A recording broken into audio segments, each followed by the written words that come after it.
Good evening, ladies and gentlemen, boys and girls, and welcome to the latest episode of the Hard Compound Live.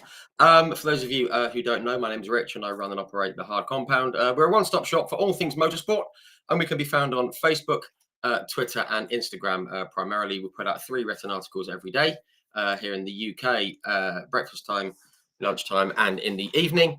And these take the form of race reviews, race previews, throwbacks, breaking news, birthdays, and anything that we can shake a stick at, really. We cover everything from F1 to touring cars to NASCAR, IndyCar, bikes, rallying, and everything in between as best we can. So yeah, search for the Hard Compound on Facebook, Twitter, or Instagram, and come and join the fun. We're here just to share a love of motorsport. That's the only reason we're here. And what better reason do you need to come and join us? So do come and give us a follow. In case you hadn't noticed, we also do live video interviews just like this one. And just like this one, these are streamed on our Facebook, Twitter, and our YouTube, which you can search for over on that channel, and come and give us a follow and give us a subscribe.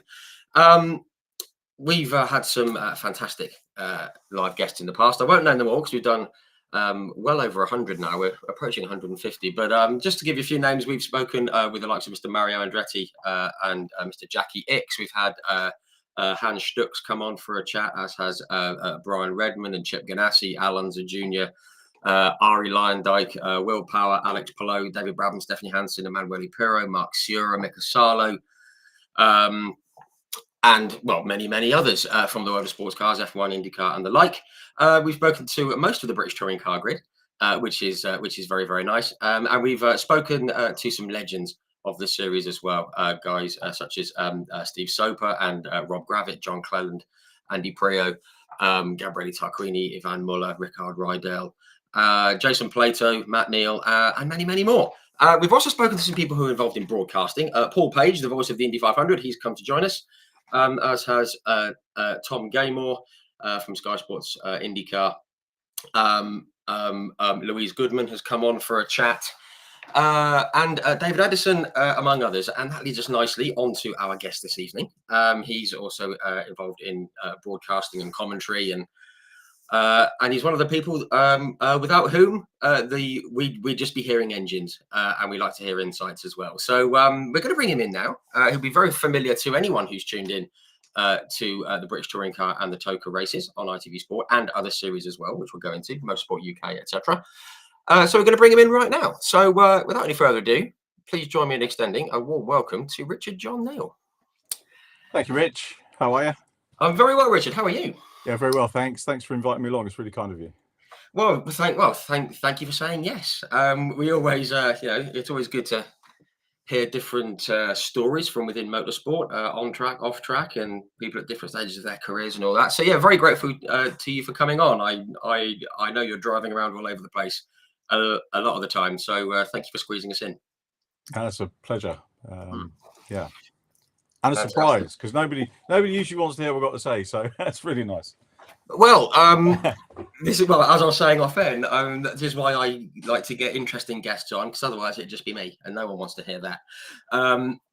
So just very quickly, people in the comment section who are already tuning in, thank you very much. We've got Tresia Hickley's in, Kay Warren, Lloyd Alexander, Jake Wardle, Victoria Maraszewska. Hello, guys. If you have any questions or comments, do put them in, and we'll work them into the chat, or just have a chat amongst yourselves while you're listening, if you like. We're all here to have a chat, aren't we? So thank you all for tuning in. Very good to have you on board. Right, let's get cracking. We've got a bit to get through because obviously you've done a heck of a lot. I do need to say hello to Louis Hedge from Hedgeworks Motorsport. Go and give him a follow. He's just said, evening, guys. Go and give him a follow. He's doing motorsport journalism at university, and he does lots of very good interviews. So go and check him out. Right, okay. We've got a lot to get through, but yeah. Firstly, how's it all been in the last sort of few weeks for you? Obviously, the BTCC's been on a hiatus, but you haven't, have you? No, you know what? It's been a really busy couple of months actually, because we were just talking before we came in about the travelling. I mean, I'm based in South London, and the last couple of months, it's been 2 trips to Anglesey, 2 trips to Croft, second of which is this weekend. So loads of going up and down the country. We've got we've got Knock Hill to look forward to in a couple of weeks as well. So they're the longest ones for me to do. So there's been a lot of traffic time and a lot of busy stuff. Although BTCC's been on the break, been doing a lot of work with the BRSEC, which has been a great thing for me to do the last couple of years. Really been enjoying their racing and the people, in the club and at the tracks, and the people on the grid. It's been a really, really good thing to do the last couple of seasons. Yeah, fantastic. And obviously we'll touch on that shortly. But I mean, it's kind of one of those clubs, one of those series that I just wish was on the telly a bit more, because as you say, there's some fantastic racing going on, some brilliant cars and some great people. So we'll have to have a bit of you have to do a bit of a dig around on YouTube, but it's all there, and it's all very, very good. And I must say, the tribute you did up at Croft a few weeks ago for the BRSCC round was lovely. It was really nicely done. That was great. Right, okay. I think the best place to start then is right at the start. Where did your interest in motorsport come from, and did you ever fancy getting in and having a blast yourself? Yeah, that's a good question, isn't it? Start's always a good place. My parents used to take me and my brother racing, as something to do. My dad was introduced to racing by his business partner, and it was mainly like short oval racing. One of my best friends at school was his dad raced on the big circuits. So between us, we kind of got into it, had a bit of a passion for it. But my dad and his business partner were the main sort of ones to get me sort of involved in it. And the broadcasting side, or the journalism side, happened because when I was 14, there was a family that my brother was helping as a mechanic. My brother's 4 years older than me, so he was like into leaving school, getting into college and stuff like that. And he was helping a family mechanic some of their cars, wielding the spanners and doing bits and bobs on the cars. And the guy who was helping, the sister went out and took part in a ladies' race. And one of the things I used to do was wander around with my little camera. My mum and dad bought me a camera when I was little. It was one of the tiny little Kodak Instamatic, if anyone remembers those. In the days when you had a film that had 12 pictures on it, you had to make that last 3 months. Yeah, you had to be very selective. You couldn't point them press, could you? I saw a guy the other week who was watching some updates on Facebook, and a guy, clearly everybody's digital now, and he'd uploaded 1,500 pictures from one day. That's about 4 days down at what was it called? That shop you used to have to go to. There was the photography shop. I forget what it was called now. But yeah, that's like 4 days sitting in there waiting for the photos to come out, isn't it? With 50. Yeah. So I was always very selective and I had to be selective about what I took, because you'd have to pay for the film, you'd have to pay for the developing. After the youngsters on the podcast, and hello everyone that's the friends that have joined in as well, which is nice to see you. So yeah, taking pictures, and basically what happened was the girl that was racing in this race won the first race of the day when she was there. And I don't know why I did it, but I sent it in to the local newspaper, the picture. I got the film developed and sent the photograph off to and the editor came back and he said, "Oh, can you give me a bit more information?" So we did a little story on it, and they published it, and they then started publishing my reports weekly. Funny enough, I actually dug the letter I got out from the editor a couple of days ago, so I've still got that. And that was the thing. So I was 14 years old and was writing for the local paper and being paid for it, which is I still think the best way to go. I think the written word is, and it's easy to do now because of the internet and AI. So AI can teach you to write properly, and you can get AI to do different styles and all that sort of stuff. Yeah. So that's how it started, just literally having a photograph published. And I went through all the stuff that everybody else goes through when they're writing, having stuff brutally cut. You'd send in really good in-depth report, and it will be absolutely butchered, down to nothing. So I've had the disappointments and everything else, but that was it. But that was really good. So getting writing at 14, because my mum and dad used to take us, but they would pay for us to go in. We weren't, we were punters. Yeah. And I always, it was never cheap. I don't think racing's cheap to go into. And so, but when I started doing the press stuff, it was quite good because the paper, the newspaper were paying me for it. And then I got a press ticket for the racing. Right. So my parents didn't have to pay for me to go into the racing. The racing was part of my pocket money. It was like a treat, part of pocket money. So my pocket money went up. I was getting paid by the paper, and we were getting free tickets. So it was all a bit of a win-win. So perfect. Absolutely spot on, that, isn't it? I mean, and there's obviously disappointments away with the writing, but it's a great way to get in, isn't it? It's a really good way to get into it. I'm so curious. Did you ever think I want to go racing myself, or was it always a case of I'll leave it to those loonies on the track? yeah, I mean, and I'd still like to do something, and I have done a couple of races here and there, but it's in borrowed cars. But in order to do it, you have to, you need the mechanical know-how. The thing I've found recently is I don't have the discipline to do it, because one of the things I've seen from sim racing particularly is how very committed and how much concentration there is on getting the line right lap after lap after lap. And that doesn't interest me, doing exactly the same thing, for qualifying. I'd be useless at that. Yeah. I'm going to hold my hand up here. I was the same. I was the same. I mean, I'm not a racer or anything, but I've done a couple of track days down at Thruxton in the single seaters, and you've only got 5 laps, or 6 laps, and you're thinking, I just want to try something different. Even though it kind of worked well enough last time, you want to try something different and see how it goes. And yeah, I ended up facing the wrong direction. But again, I should have just stuck to what was good. But yeah, it's a thing. It's a discipline thing, and I think people don't quite get that. Especially if fans of F1 say, "Oh yeah, there's no overtaking. There's no that."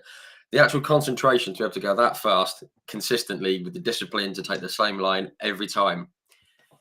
That takes a lot of will and brain power and skill. And yeah, I am with you on that. Definitely don't have it. And I admire the people that can, So I enjoy a bit of karting. I'm quite happy to go karting. My son goes quite a bit, and he'll wipe the floor with us, which is good. Funny story about kart. We did the JCW sport scholarship down at Luke Calder's place. Down at Canary Wharf karting. Oh yeah. And so a guy called Mark Werrell, he probably knows, a commentator as well. He and me did the interviews for the media. Anyway, we finished all the sessions, and my son was helping out as a runner. And Ria, who is the championship coordinator, said to my son, "Do you want to go on the karts?" So he goes, "Yes, please, that'd be great." So get suited up. And then she said, "Oh, you've got to go on as well." So I went on as well. I don't know if you know that track, but we went on. Dan Zelos was in it. Right. On track at the same time. Dan Zelos lapped me twice. How embarrassing is that? Dan is rapid, though, isn't he? Dan is rapid. There's no shame. He's very quick. I mean, I spun a couple of times, but 2 spins don't cause you to get lapped twice, maybe once. But but yeah, that just showed me how quick he is, And some of the youngsters that were at the scholarship, and some of the older people, because we had a good age range there, were very, very, very. The quickest one I saw was Maurice Henry. I don't know if you heard of Maurice. He was a scholarship winner. And he looked, to me, he was the quickest one I saw. I didn't see everybody, but he looked the quickest out of it. And he's now in Britcar and doing really well in it, which I'm really pleased for him, because he's someone. There are so many drivers who deserve a break, and sponsors and things like that. And Maurice is very definitely one that could use a little bit more of that. Yeah, absolutely. And yeah, we all know what talks loudest in motorsport, and unfortunately it's not talent, is it? Even though it should be. But yeah, it is interesting, isn't it, when you go out and you think you're doing well and you think you're being quick, and then someone who is clearly far better than you just comes stumbling past you, and you think, oh, just for a minute there I thought I could do this. But yeah, perhaps not. But no, that's great. Excuse me. So how did it get then from, just going back to your sort of journey, how did it get from writing a few bits for the paper and things like that into a full-blown career? Was there someone that you met, or was there someone who got you in somewhere, or how did it all become a career from that early start? I mean, there were lots of people who have been influenced, who have influenced me and helped me or given me stuff to be able to do. I think so. The writing I did to start with and covered the car racing, and then I had a sort of, I don't know, when I left home, we kind of I did less like stock car racing, and me and my best mate used to go to the circuits to watch. Probably did a little bit less writing then, and then I moved. I moved down to West Sussex, moved to Crawley, and I wasn't really doing that much racing at that point. And one Saturday, I was walking past the local football ground. I thought, do you know what? I really should go in there and see what it's all about, what's going on. Which that was Crawley Town, who are now a league team, but at the time they were a non-league team. I've actually been there twice, but as we turned up the first time, we were told the game had been rained off. Oh, right. Was that the current ground or the old ground? It's the current ground, like the newer one, with the big football on the roundabout. Right. Probably got half your viewers switching off now. I'm talking about football because a lot of people in racing call it the dark side. You know, it's like, oh, you've gone. I know, it's scandalous, isn't it? So anyway, so I went into Crawley, went to watch a game, and it was great because it was before all of the various sort of stadia problems that happened, you know, the fires and the crushing and all that. So it just used to be a really lovely ground with grass banks, and you could sit on the grass bank, watch the football, and it was brilliant, absolutely lovely. I only actually ended up watching 2 matches because after the second match, the press officer for the club, who was on the board of directors, resigned. He'd had a falling out with the chairman. Okay. And I'd been talking to a couple of people down there,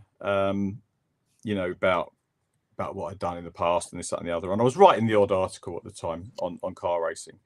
And so the chairman said, "I understand you do a little bit of writing and reporting." So I said, "Yeah." He said, "Would you like to come in as press officer?" Wow. I said, "Yeah, fine." So that's good for me because it means that I get to go to all the matches on the coach. I get in free, and it's just a nice thing to do, and being involved with people. And any business that I've been involved with, I love a people business. So I started doing that, and press office was great because you would liaise with the local papers. We had really, really good people on our local papers down in Crawley at that time, and they've all moved on. They've all moved onwards and upwards in the world. So like the guy, we had a Cub reporter coming in, who is now like sub-editor on The Sun. Oh, right. Top level. Another reporter is editor-in-chief of Lindy Sports American Football, writes for The Sporting Life. Wow. We had another one who's actually connected to, Will Tregurtha. Oh, yeah. Will's dad was with us down there, Craig. Okay. Right. And so we, and he's big on the national papers. He's a chief of the national Sunday paper. Wow. So there was loads and loads of really, really quality people down there. I mean, you don't realise at the time how good they are, but they've all developed and did really, really well. And luckily, I got to work with them, and we go on away games and stuff like that. And there was actually another writer on the Crawley Observer called Richard Neal. Right. Okay. Which is John is my middle name, which people always ask, why do you use your full name? And I know it winds some people up that I use my middle name. And the reason I use it is because there's another Richard Neal, and the other Richard Neal used to do a hatchet job on the players. When you go to a football match and they rate the players out of however many, out of 10 usually. And so a couple of those, this great player we had, really, really good winger called Steve Norris. And I rated Steve. He was a great little player, but for some reason, this other Richard Neal didn't like him, and he would mark a lot of the players down. And Norris comes up to me on the team coach one day, gets me by the scruff of the shirt and said, "Why do you keep giving me 4 out of 10 every week?" And I said, "It's not me, it's the other Richard Neal, honestly." You're like, what? I mean, why he would think a press officer who's promoting the club, would be dissing him, I don't know. But anyway, so that's why I started using the other name to differentiate between the other Richard Neal. Yeah, sure. But anyway, we had those great people. The lovely thing about non-league football is that, and this is, sorry to go in a roundabout way, but the broadcasting thing came about because of football. Non-league teams, as you probably know, they start their FA Cup campaign. We're actually starting, I think, next week. The FA Cup. Yeah, it's like July. Yeah. And we had. I was down at the ground, and they had. A guy rang in and said, "Oh, could you ring the score in at half time to BBC Surrey?" Yeah, no, not a problem. So they said, "Can you do it at half time?" So yeah, no problem at all. So I apologise, some of you guys that might have heard this story before. But anyway, it was a extra preliminary qualifying round or whatever it was, the FA Cup, and half time came, and I dialed the number for BBC Surrey, which was in Guildford, and got through, and the guy said, "Oh, hi." I said, "Oh, it's Richard here from Crawley. I've got the halftime score for you." He said, "Can you hang on a minute?" He said, "I'll be with you in a minute."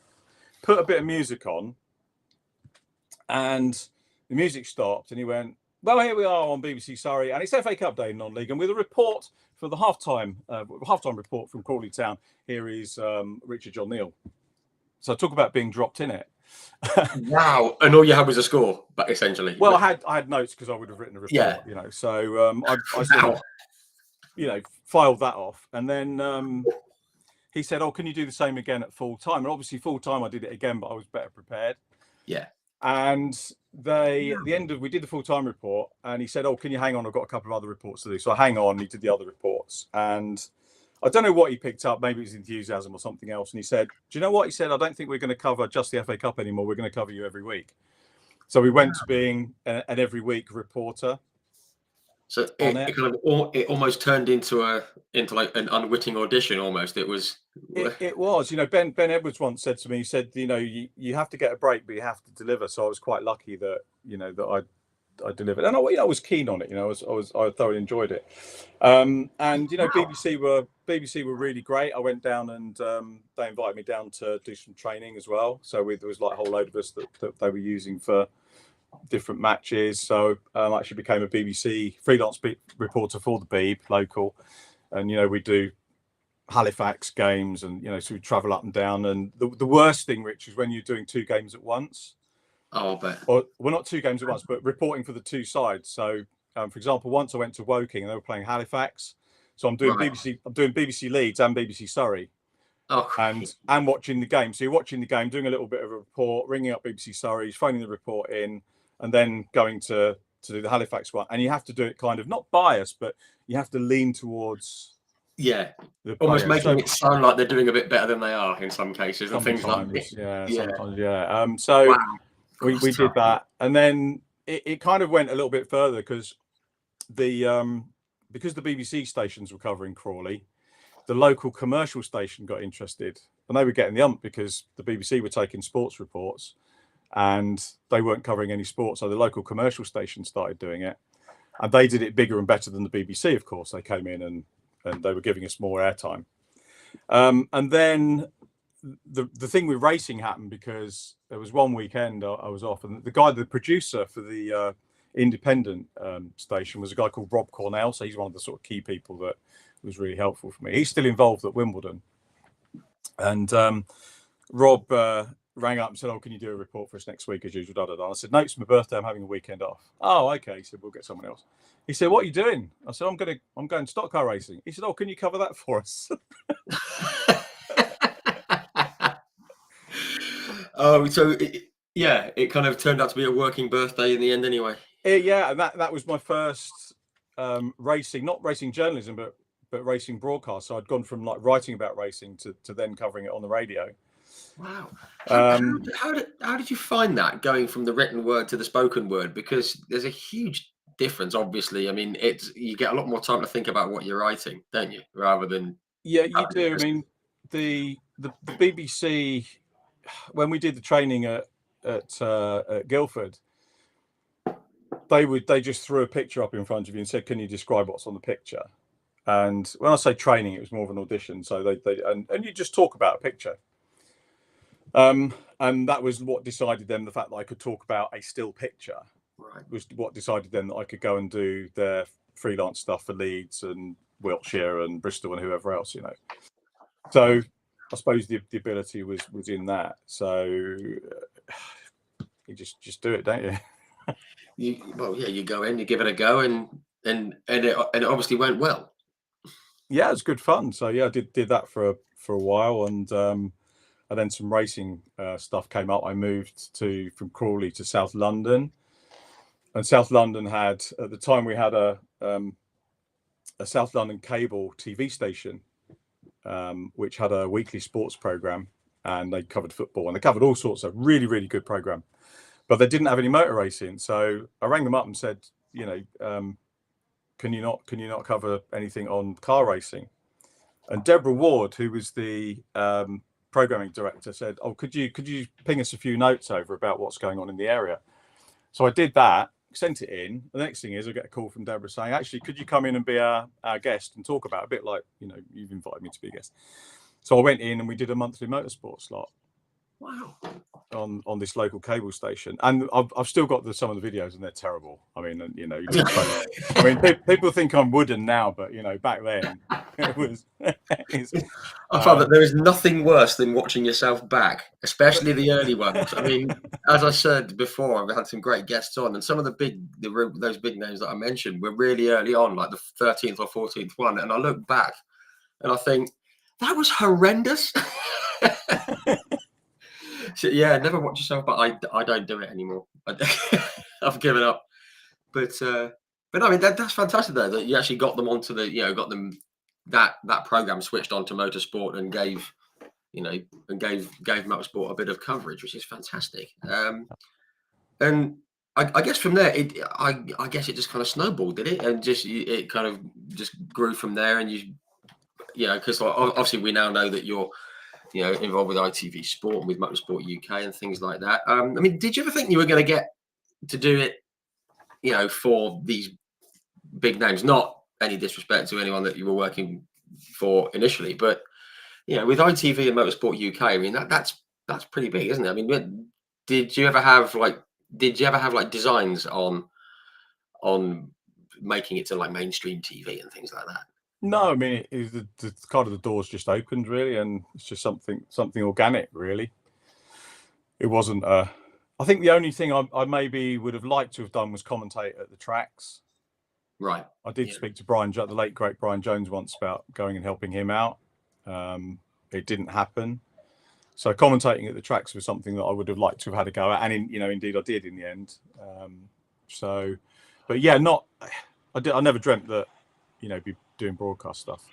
Yeah, which is lovely, isn't it? I mean, you start doing something because you love doing it, and then it starts taking you places and opening doors for you, and you end up doing more and more of it. And it especially if you don't have a plan and things just kind of unfold naturally, it's just a lovely route to take, isn't it? Because then you're not putting pressure on yourself to get to a certain point by a certain age or whatever it might be. It just kind of happens. Yeah. Which is lovely. I mean, you've probably had the same with this. I mean, you the amount of people you've had on. Did you think when you started it that you're going to have some of the great names that you mentioned on the introduction?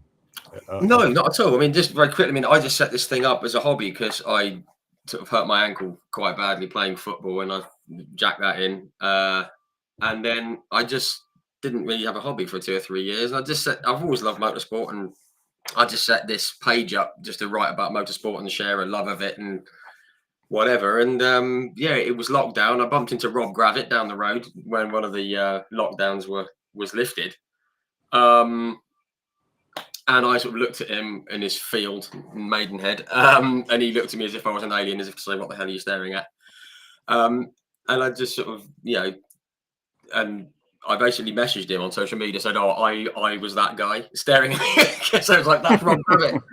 And I recognised you, and I told him about the page, and he followed it. And then he then said, "Look, why don't you do a live video chat? I've just done one with Ian Waterhouse. Why don't you add that? Because there's no motorsport going on. Drivers aren't doing anything.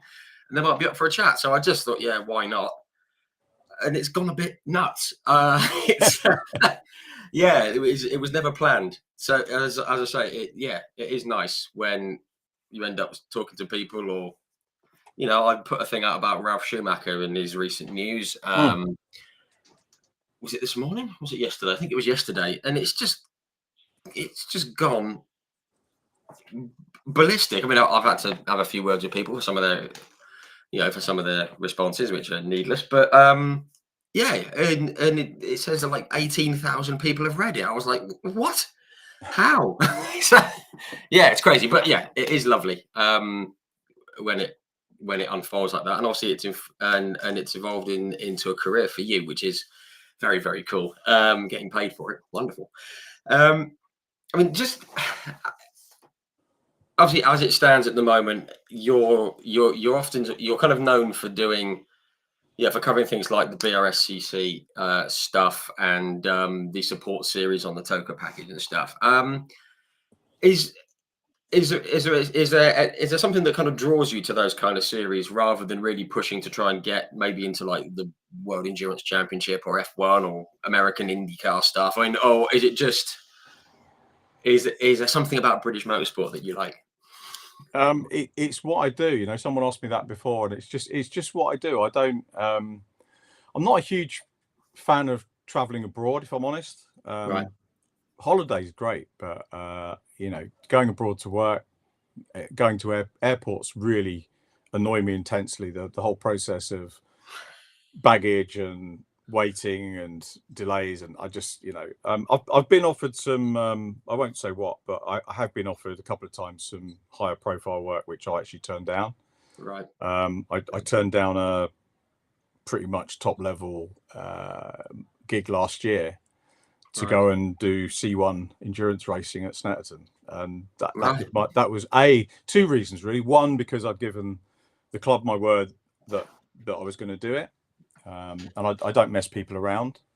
As it turns out, the club would have said we'd have been delighted if you'd taken the other work, and whatever. But I don't let people down once, Although having said that, we had to change the date because I double booked you, which I apologise for earlier on. That career stuff. I'm just that's fine.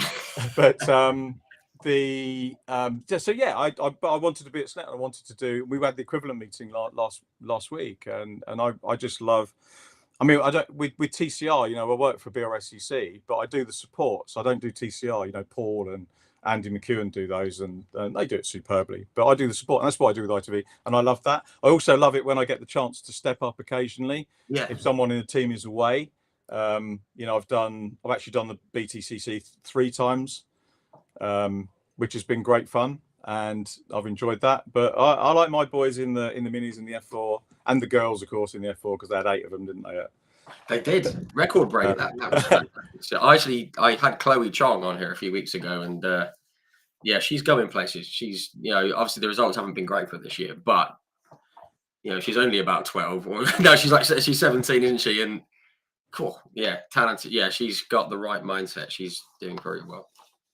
But yeah, so I enjoy the supports immensely, and it's in many ways it's a different sort of coverage, because someone said to me the other day, "Oh, you need to stop doing the silliness in your commentary," and I've mentioned that to a few people, and I don't know, is it silly or is it a little bit of fun? Is it connecting with people that we do stuff with? And I wouldn't do a stupid commentary on, or a silly comment on, touring cars or Porsche, because that's it's higher up. And also for touring cars, for example, everybody knows the drivers, so you don't have to bring a story or a personality story to touring cars, because everybody knows, like Tom Ingram, and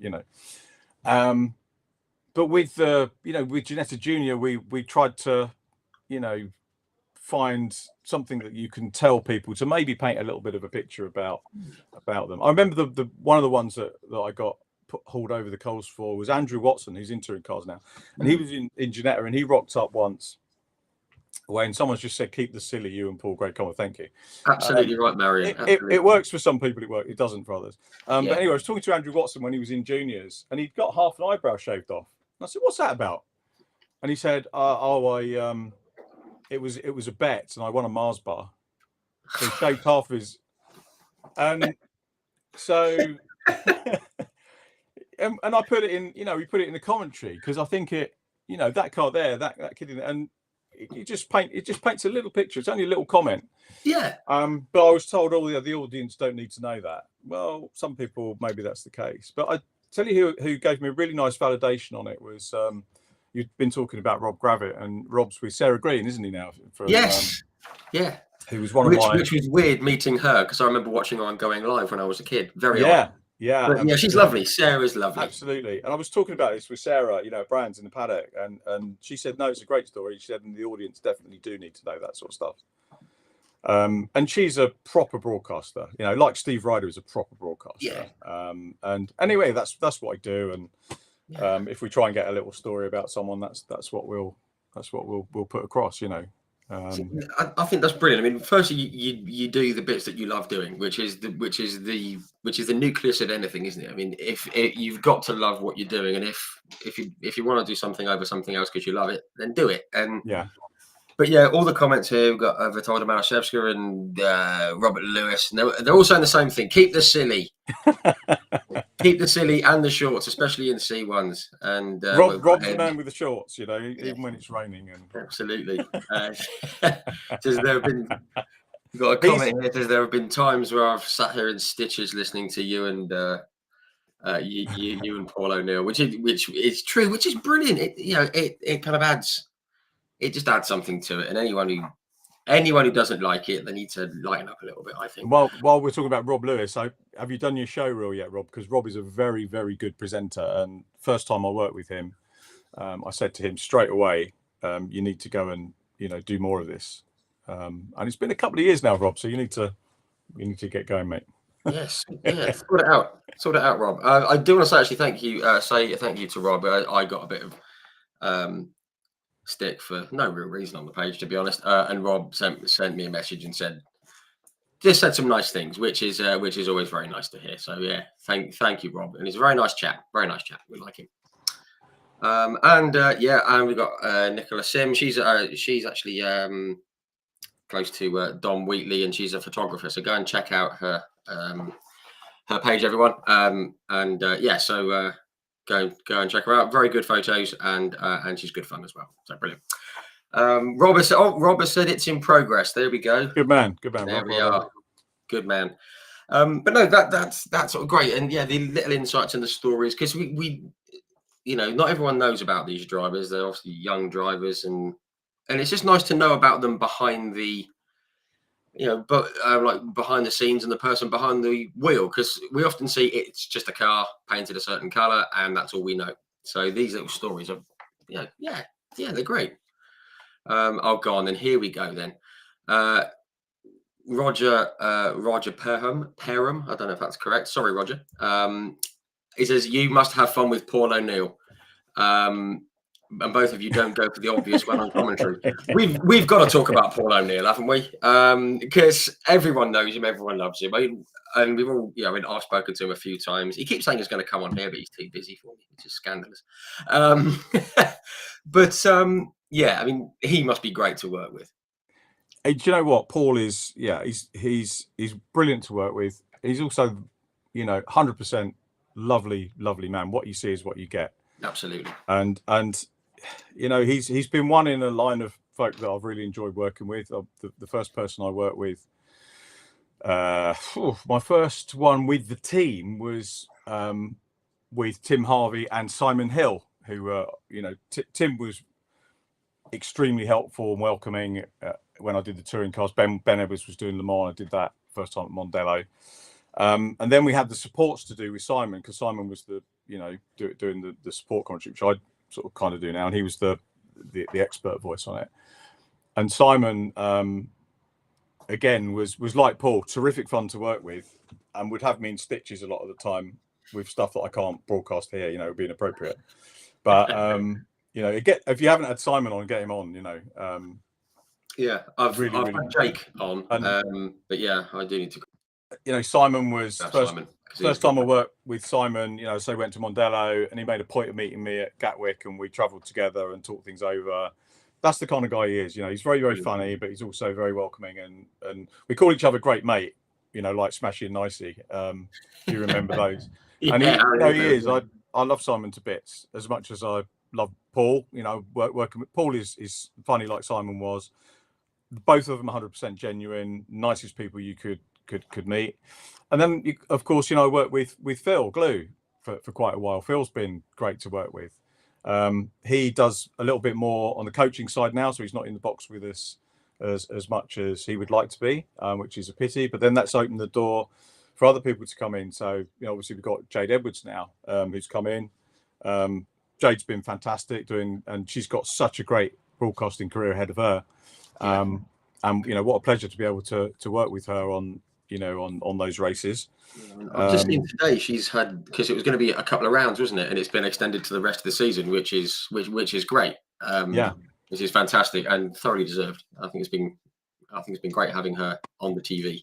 Yeah. And then we've had other guests in at different times. I think we did Louise Richardson did a stint with us at Brands once.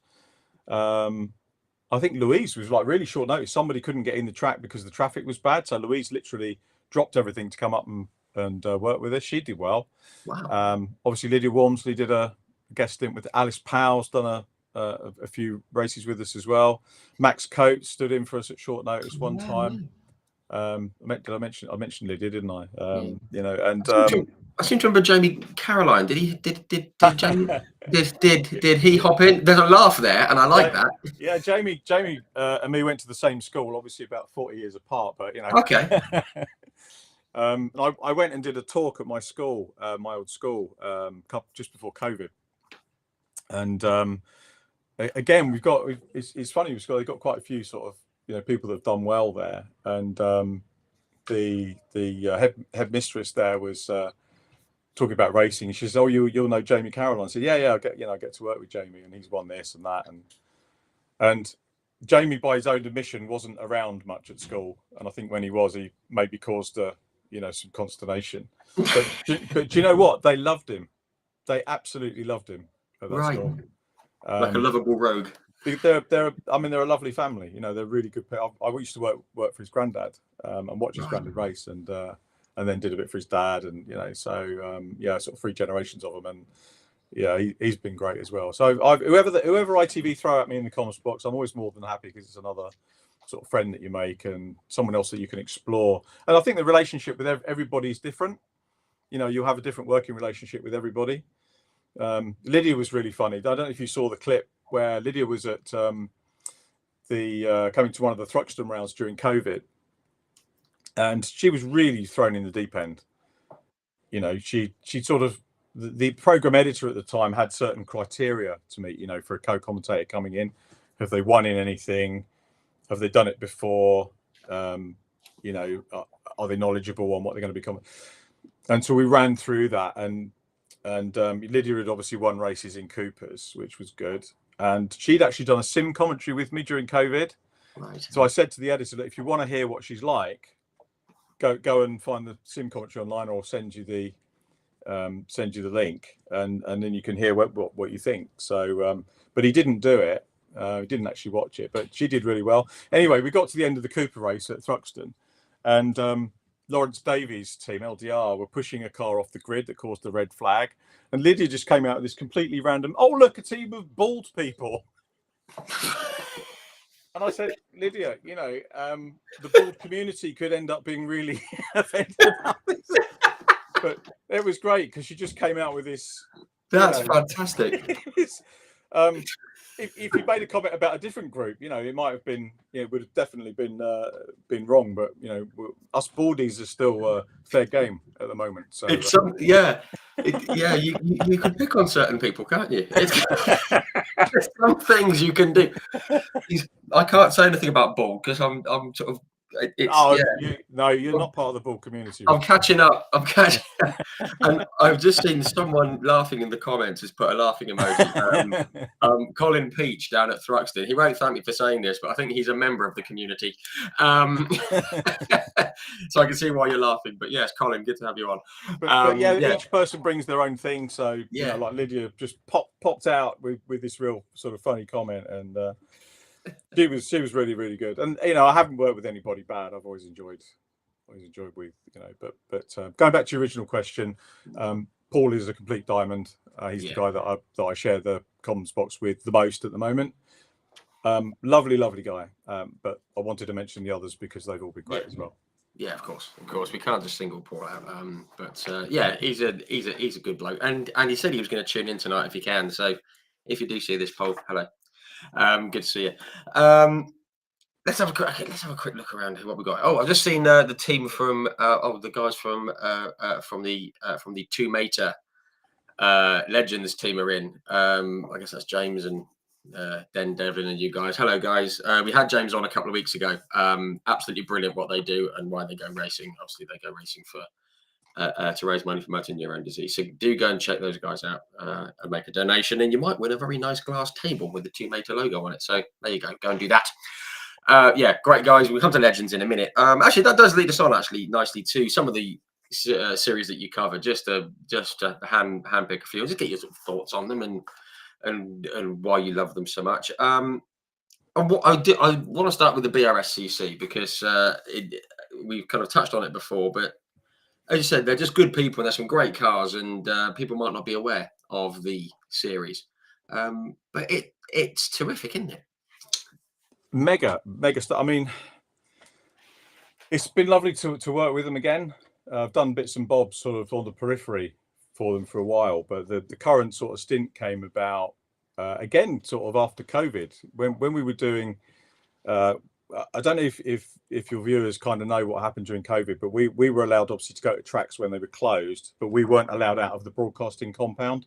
Right. And there were some absurd situations, you know, for example, I wasn't allowed to talk to people through the fence of the compound because you were getting too close to them. There was a thing at Knock Hill where I was chatting to James Kellett's dad. He brought over a karting driver from South Africa, and he brought him up, and he was one side of the fence and I was the other side of the compound, and we got told off having a conversation.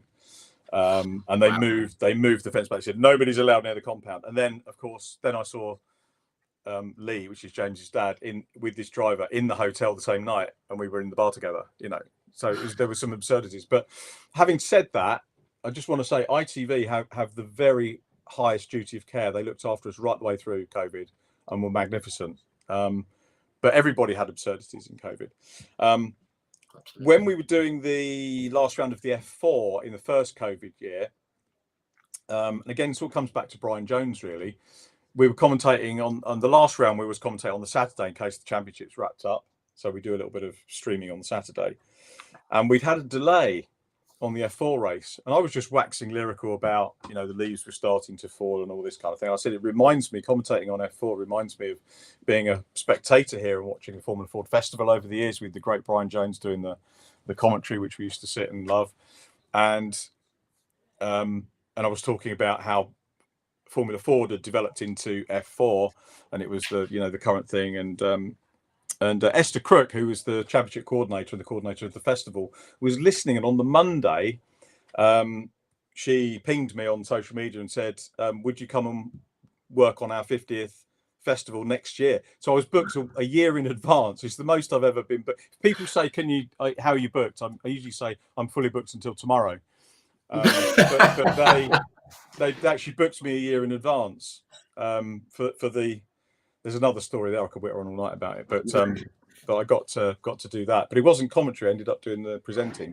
So and that's what I do for them now. A little bit of commentary, but a lot of presenting, which is great fun. That's fantastic. I love that. But yeah, the formula. What I love about BRSCC is that they do a lot of streaming.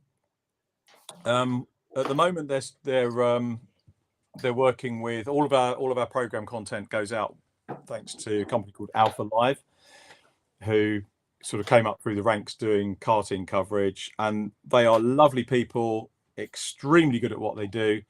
I don't want to denigrate the others, but I think we've got the best club racing live streams in the country, and the quality of it is very, very good. We can do a lot better. I'm sure it will develop, but I just think it's really, really great quality. The staff that we work with Alpha, obviously you've got Andy McEwen doing a lot of commentary.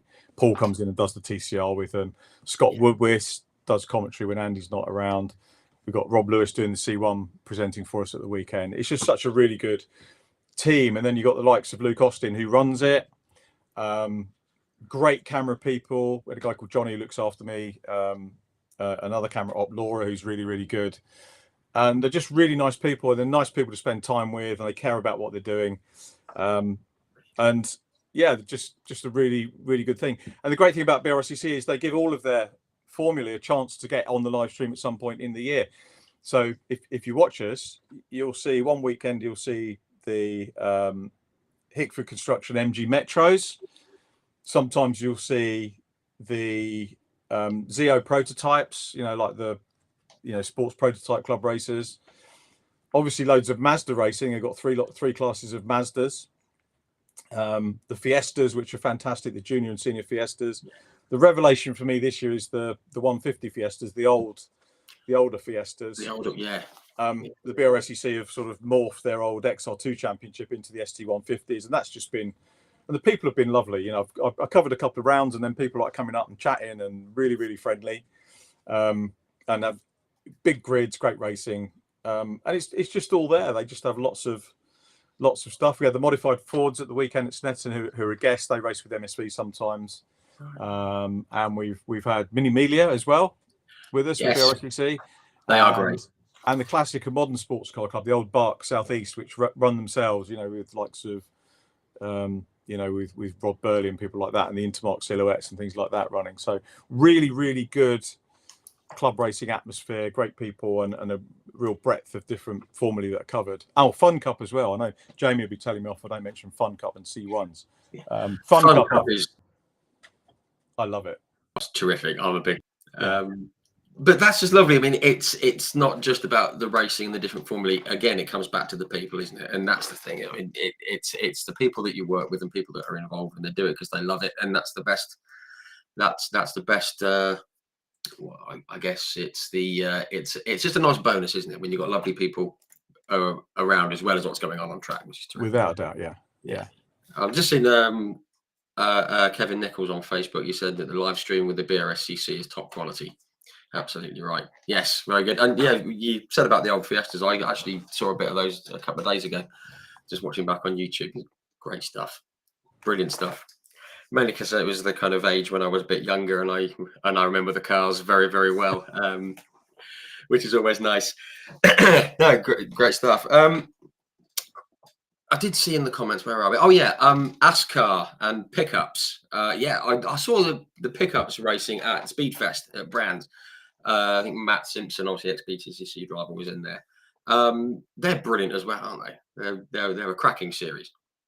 They are, and that's sort of related to my first commentary gig, because the pickups came out of the Eurocar package, if you remember Eurocars.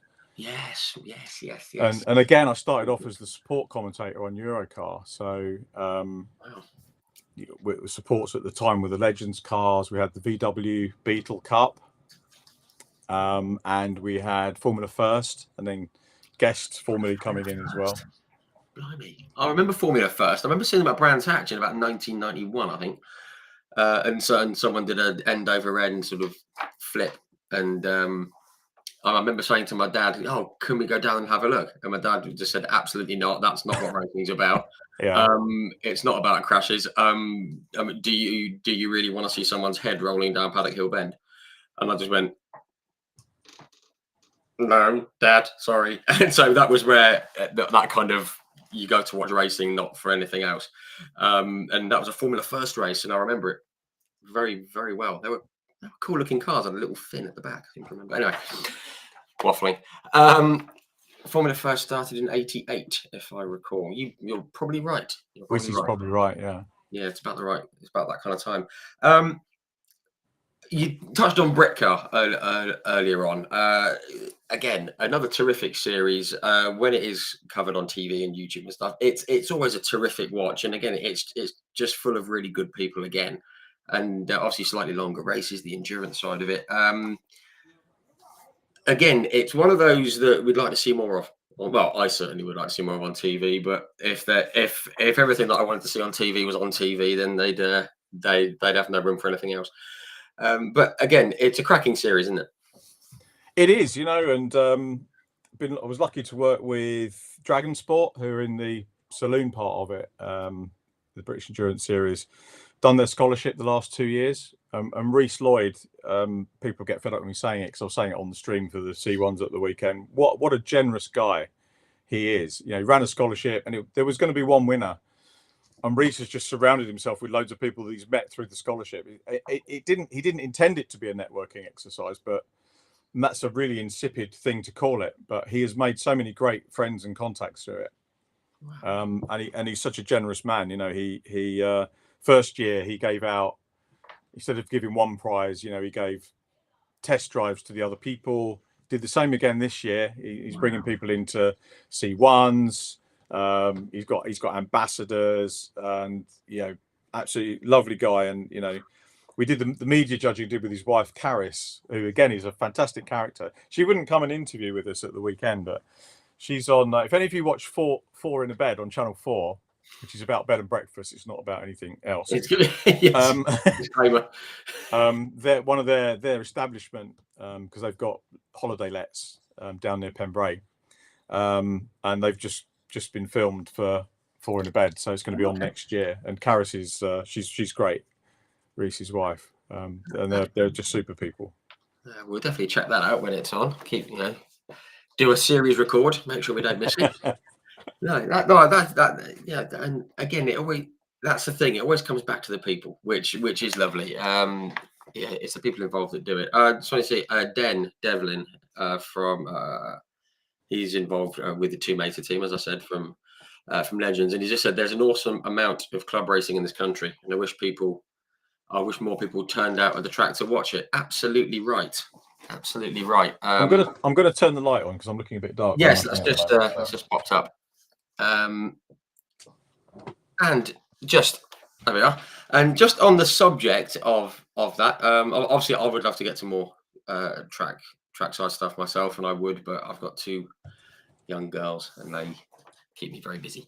Just want to say hello to James Newbury, the driver, one of the drivers of the Two Mater cars. He says, "Hi Richard, to Richard John Neal. You are very correct that he has a I have a copy of your excitement of me taking the lead at Brands on my phone, and I've had a few beers on the back of your commentary."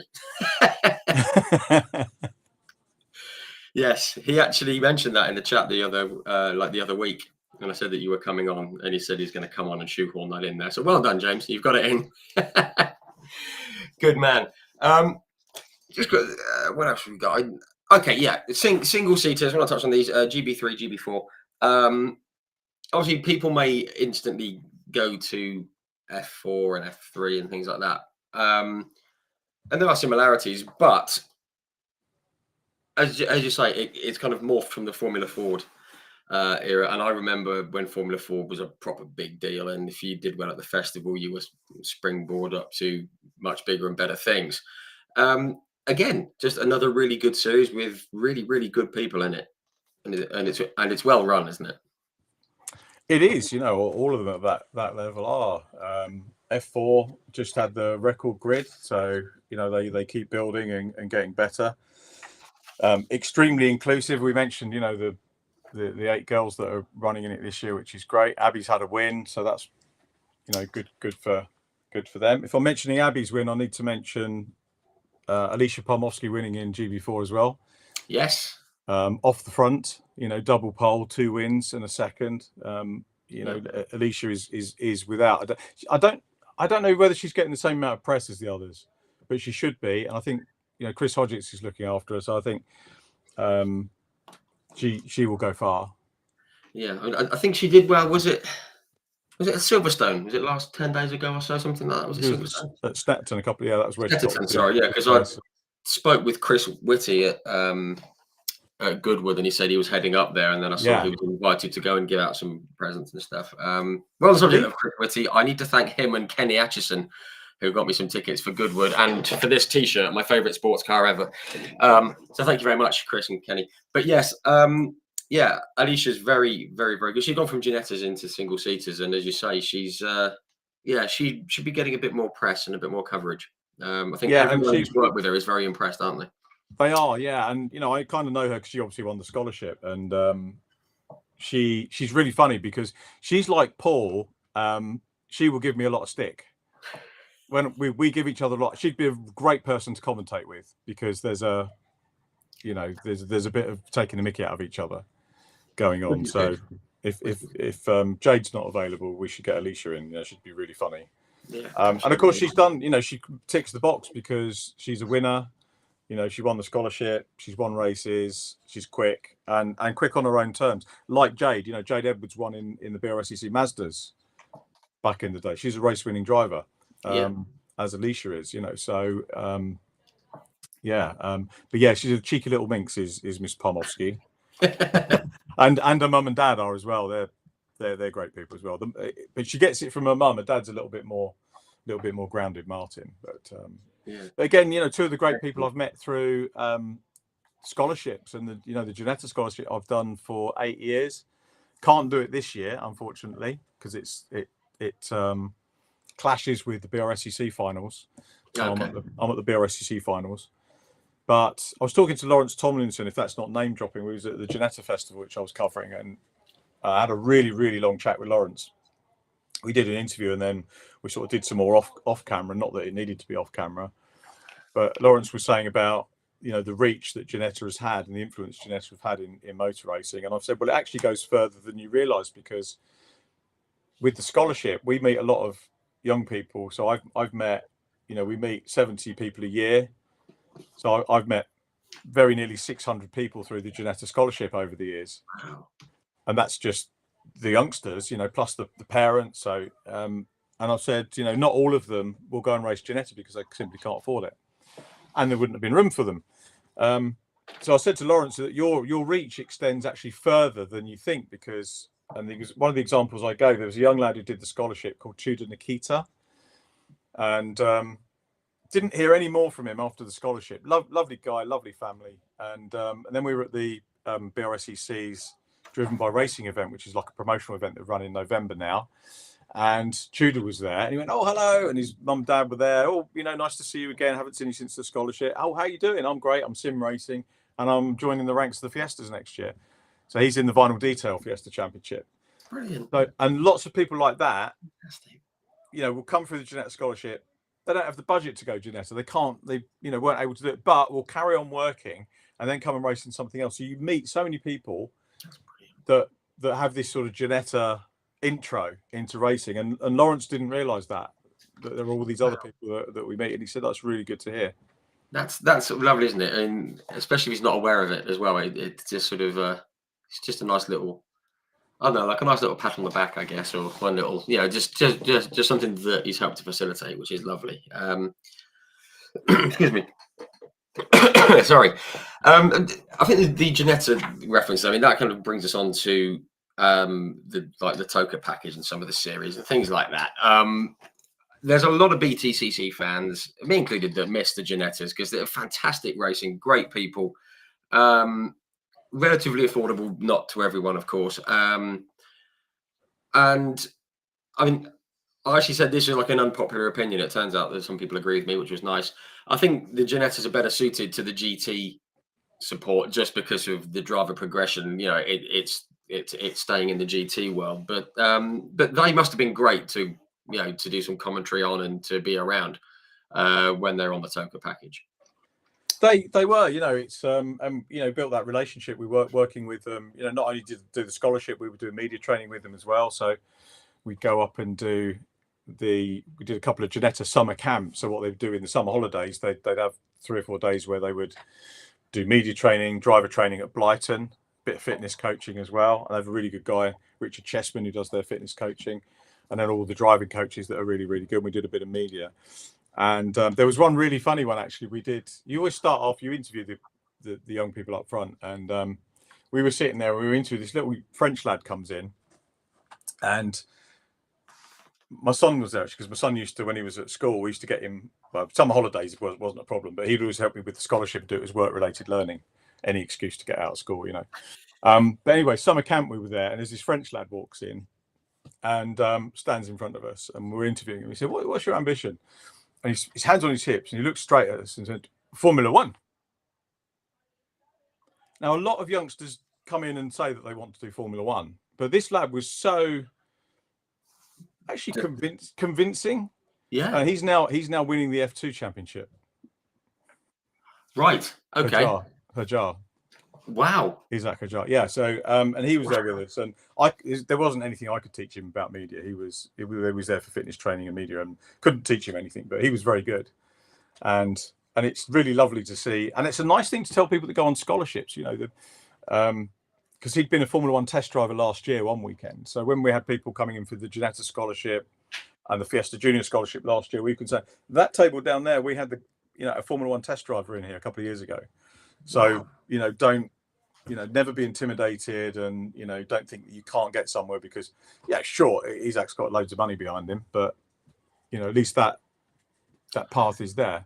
Yeah, and you can use it as an example if that it can be done, which is always nice for any driver to hear, isn't it? Especially with all the money and all the other talk and stuff going around. And again, just to talk about money, it's just coming to my head. I spoke with Chris Whitty, as I said, and he was saying that a driver that he is close to wants to go and do. I think he said it was GB3. I think it was, or something like that. I'm not going to name the driver, but they've got to find something like 1.3 million to go racing next year. I'm sure it was GB3 or I can't remember, but that's a hell of a whack of money, for someone whose age ends in teen to find. That's an astonishing amount of money.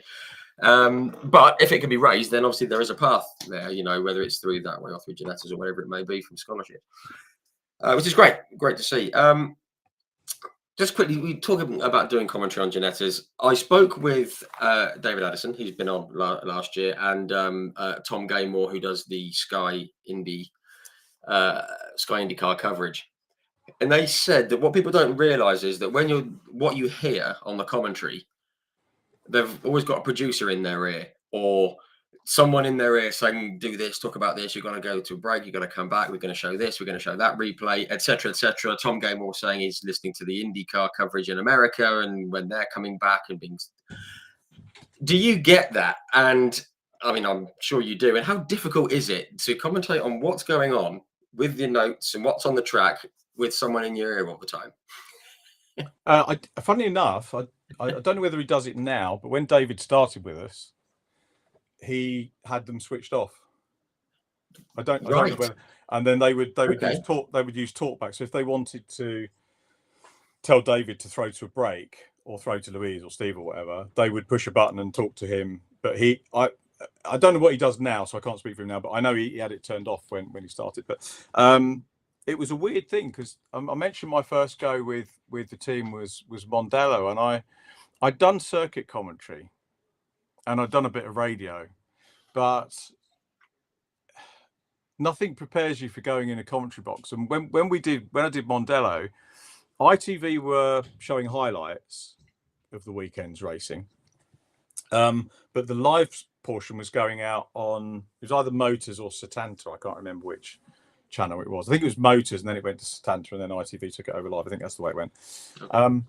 So I mean, I actually can picture the commentary box now. I was at Mondello in the commentary box, and nobody explained to me about all these different voices that I would be hearing. Right. Here you are. Here's your headphones. Put your headphones on, and we're live, and you hear all these people talking to you. So, luckily, I was working with Tim Harvey, who is great, and Tim, allows space and stuff like that. It was actually more complicated then because you have, the way it works is that you have, obviously the main thrust is your conversation with the co-commentator. So at Mondello it was me and Tim, and that's great. That's the main thing. Then you have something called the race director, who is directing the coverage of the race, going from camera to camera around the circuit to follow the race. He also has an assistant director who you might hear as well. So the assistant director might say, oh, we've got, championship leaders just spun off on camera 8 or something like that. So potentially that's two people that you're listening to in addition to your co-commentator. Then throw in the mix the overall program, the part that Steve Ryder and Louise do now, is another technical team. It's another complete team of people. So you've got another director, usually a guy called Martin Coates, who's absolutely fantastic. Martin Coates, really, really lovely guy. I know he's pretty pally with Paul O'Neill, isn't it? I remember they were always having a bit of a laugh on Twitter, those two. Oh, that's Martin Reardon you're thinking of. Oh, Martin Reardon, Martin's sorry, younger yeah, brother, Martin yeah. Reardon, sorry. Again, My bad. super bloke. They're all great. Yeah. The team are wonderful. You don't hear the press director as much, but they do chip in as well. But when we were on Motors, it got worse because you then had Motors were taking the feed, and that's based in Paris. So every so often you'd have a French guy coming in as well. So you've got your co-commentator, you've got assistant director of the race, the director of the race, the director of the program, and the broadcast director in Paris. So 5 different ones. Wow. And to be honest, could I make sense of it first time? Probably not, but you get used to it. And I didn't want to show my ignorance and say, "What's all this about?" You know, but you do. And but if you ever hear a commentator on our program hesitating or getting something wrong, it's usually because we've misheard it or someone is saying something to us. Again, during COVID, there was a really funny thing in COVID because we were in COVID was great for us because we had a nice trailer. David hated it because he couldn't see the track, and I understand that, you know. But we actually had room to work and everything else in a converted trailer that cloud-based the production team did for us. It was actually one of the rounds where I was doing the touring cars. And if you do the touring cars, obviously you do the Saturday afternoon qualifying. Yeah. And they do a little intro and we do a little rehearsal first and all that kind of stuff.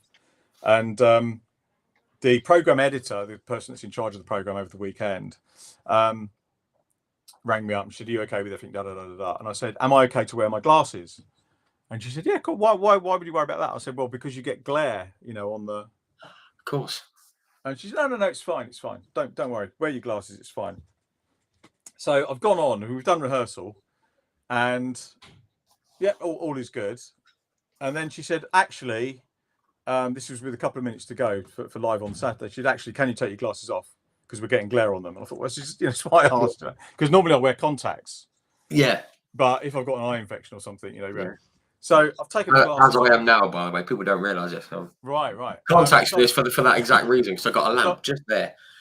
So I've taken the glasses off, and just as we've gone on air for the Saturday thing, and part of the Saturday practice bit for the touring cars is that the you have to read off of a panel, off of a card, you know, which is on the screen. It comes up. Right. So you're talking about, this is the timetable for today. We're at this track, and the weather's this and all that shit. And so I've taken my glasses. I can't read a thing. Oh. I can't see a thing. It's like Mr. Magoo looking at the. Just there, sort of leaning further forward. And then, so anyway, I managed to remember what was on the card pretty much. So I managed to sort of bluff my way through that bit. And then they said, "Right, okay, you're off camera, so you can turn around now and do the commentary."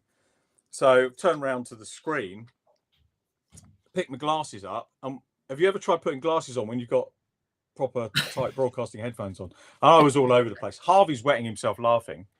So I'm faffing around and my glasses are like this, you know, and the arms are out. And, yeah.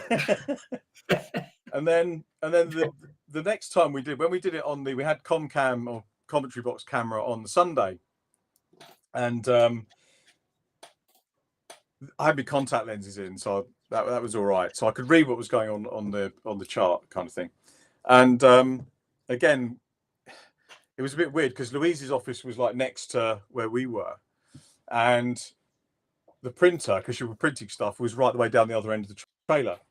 So I'm presenting to camera, and Louise Goodman, while I'm presenting live on air, is on all fours, crawling between me and the screen, the camera, to go down and get printed notes so that she can do an interview. And then does it on the way back. So if you ever watch it back, if it's on somewhere and you're wondering what I'm laughing at, it was Louise on all fours, sort of crawling around there. Oh, that's brilliant. That's brilliant. And we do love Louise. I mean, she came on a while back. She's great. She's great, and she's been doing it for a long time and has done a lot of things. And sorry, that makes her sound really old, doesn't it? I didn't mean it that way. Oops. Sorry. Well, you know Louise, what? sorry. We're kind of like the dad's army of broadcasting, aren't we? Us lot, you know. It's don't panic. Nobody panic. It's not, you know, it's not a young team, is it? I mean, you've got a lot of other broadcast companies use a lot of youngsters, but we've managed to stay doing. I mean, this is my 23rd year of Is with the it really? package. 23rd Wow. year. I Yeah. suppose it must be. Yeah, it must be, mustn't it?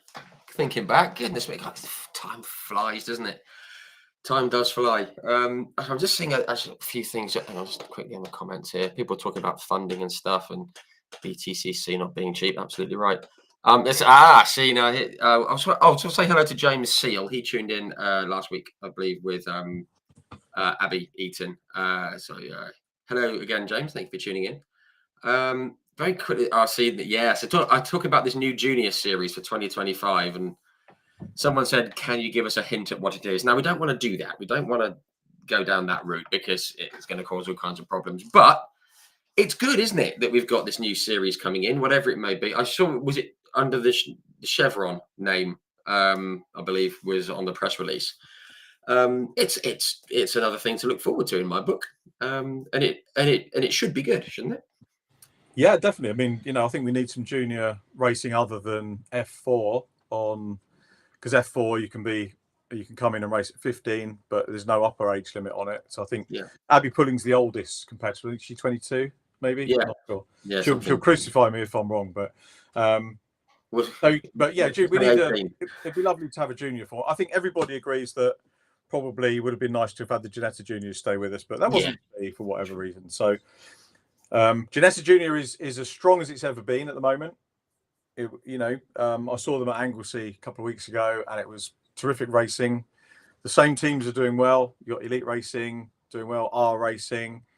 You've got Prep Tech are doing really well. I think the Prep Tech drivers leading the championship. Loads of great people in it, and it's going to be.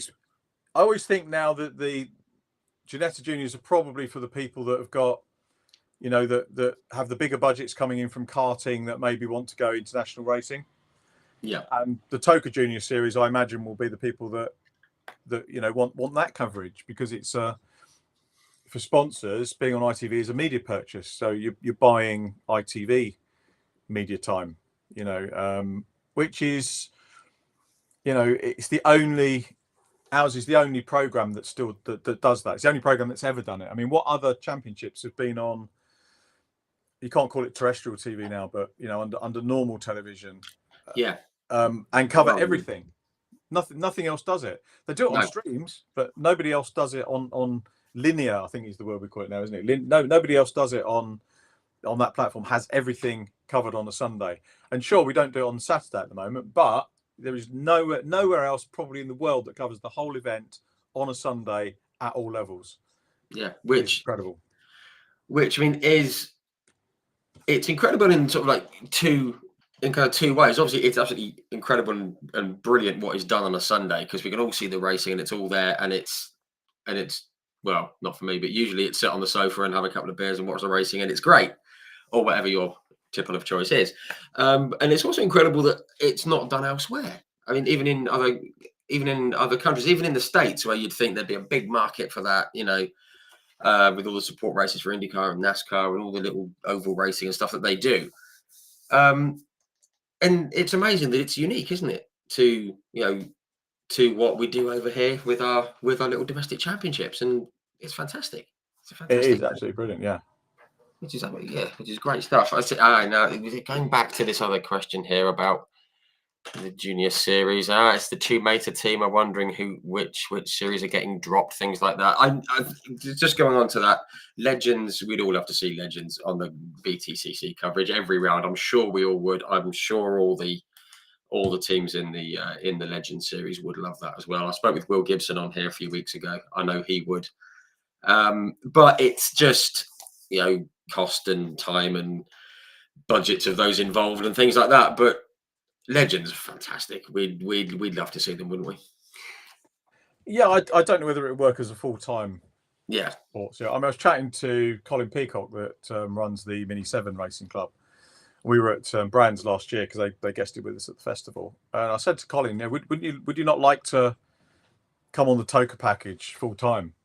And he said, well, no, he said, because it would kill us.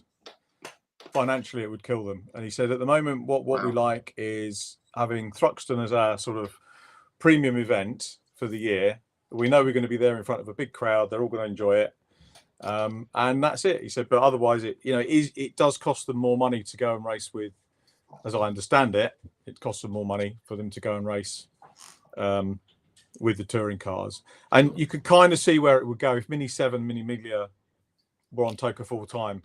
It would be a great thing, but would it change? Would it start ruling the clubmen out? And it might kind of be like a veterans touring car series. He's got the Jordans in it now, but yes, I'd kind of quite like to see a Masters series, with like get Rob Gravitt back out and there's a good shout. Matt Neal but would Mini be the thing to do? I don't know, but anyway, it's I don't want to kill Minis off. And this year we've had a lot of guest formulas in, and last year as well. We've had Radicals.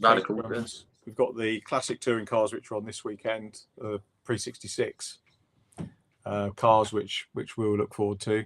Fantastic. So I'd imagine next year there will still be guest slots for Formula, because if you think about it, we had Radicals and Caterhams at Alton Park, so there will be rounds where we can have. So I'm sure Legends will get invited back. Yeah, absolutely, and maybe other stuff as well. It'd be lovely to see Caterham back. What a great paddock Caterham is, and absolutely some terrific races there. And it's a big paddock as well. Like historically, I remember was it Ollie Jackson began racing in there, and he just said he turned up and there was about 60 cars there. He thought, what's going on? What have I got into here? Yeah, he said he was on the grid and he was almost back at Coppice at Donington, I think it was. He was still way back. It was so, but yeah, I mean, these guest series are always great to see, and I think the fans they'd be uproar if the Legends didn't come back at least once, because they are great fun. I just want to get back to a comment here from James Seal. He says, Richard, I believe you're going to be the interviewer for the Mazda Clubman Championship for the rest of the season. James is doing Donington and Brands, so he'll do his very hardest to impress you. So there you go. You might be having a chat with him. Yep, get on the podium, James. That's the best way. If he does well. Yep. Foot down. Foot to the bulkhead and onto the podium. We can, if we do any background stuff, because sometimes we film background interviews to go in the lunch break. So if there's a lunch break over the course of the live stream, then we usually film content on a Saturday or Sunday morning to go on lunch break. So I'll try and make a mental note to come and interview James, as long as he's available. Yeah, I'll talk to your agent. James, make yourself available. Boom. And we'll make it happen. Just pick up another couple of comments before we move on. Andrew Bishop, he says he remembers the old T-Cars days. A certain young Tom Chilton starred in. He hasn't had a bad career, has he? He's done all right, Tom. I actually did a little podcasting on Monday and said what's your bold prediction for the rest of the season, and I said Tom Chilton race winner, because he's been a bit out of luck this year on a Sunday, but he's done very well on Saturday. So yeah, there we go. Okay, quick one. Diffan Evans, we'll come to that question shortly. Vitolda is saying she's enjoyed the guest slots, as you get to see stuff you otherwise might not. Of course, Mini 7s and Miglias are her favourites. So yes, that's true, and that's why we love it all. Right, okay, talking about minis. I mean, it's very aware of the time.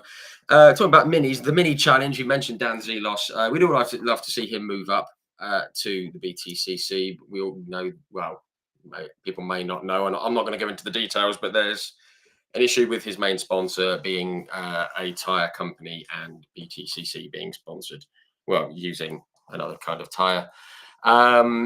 It's just one of those unfortunate situations with Dan, but he's a very, very good driver, and we'd like to see him, wouldn't we? Absolutely, up in the BTCC. He's one of those where if it was down solely to talent, he'd be one of the top 5 on the team sheet, wouldn't he? Without a doubt. Yeah, very, very strong. Very, very strong. Another quick one. Oh, yeah.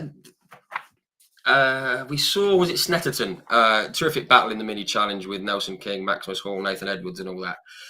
That's a series that's going from strength to strength. Not that it needed to, but it's one that's just becoming more and more popular, isn't it? And again, it must be great to commentate on those guys, mainly because they're fearless, most of them, aren't they?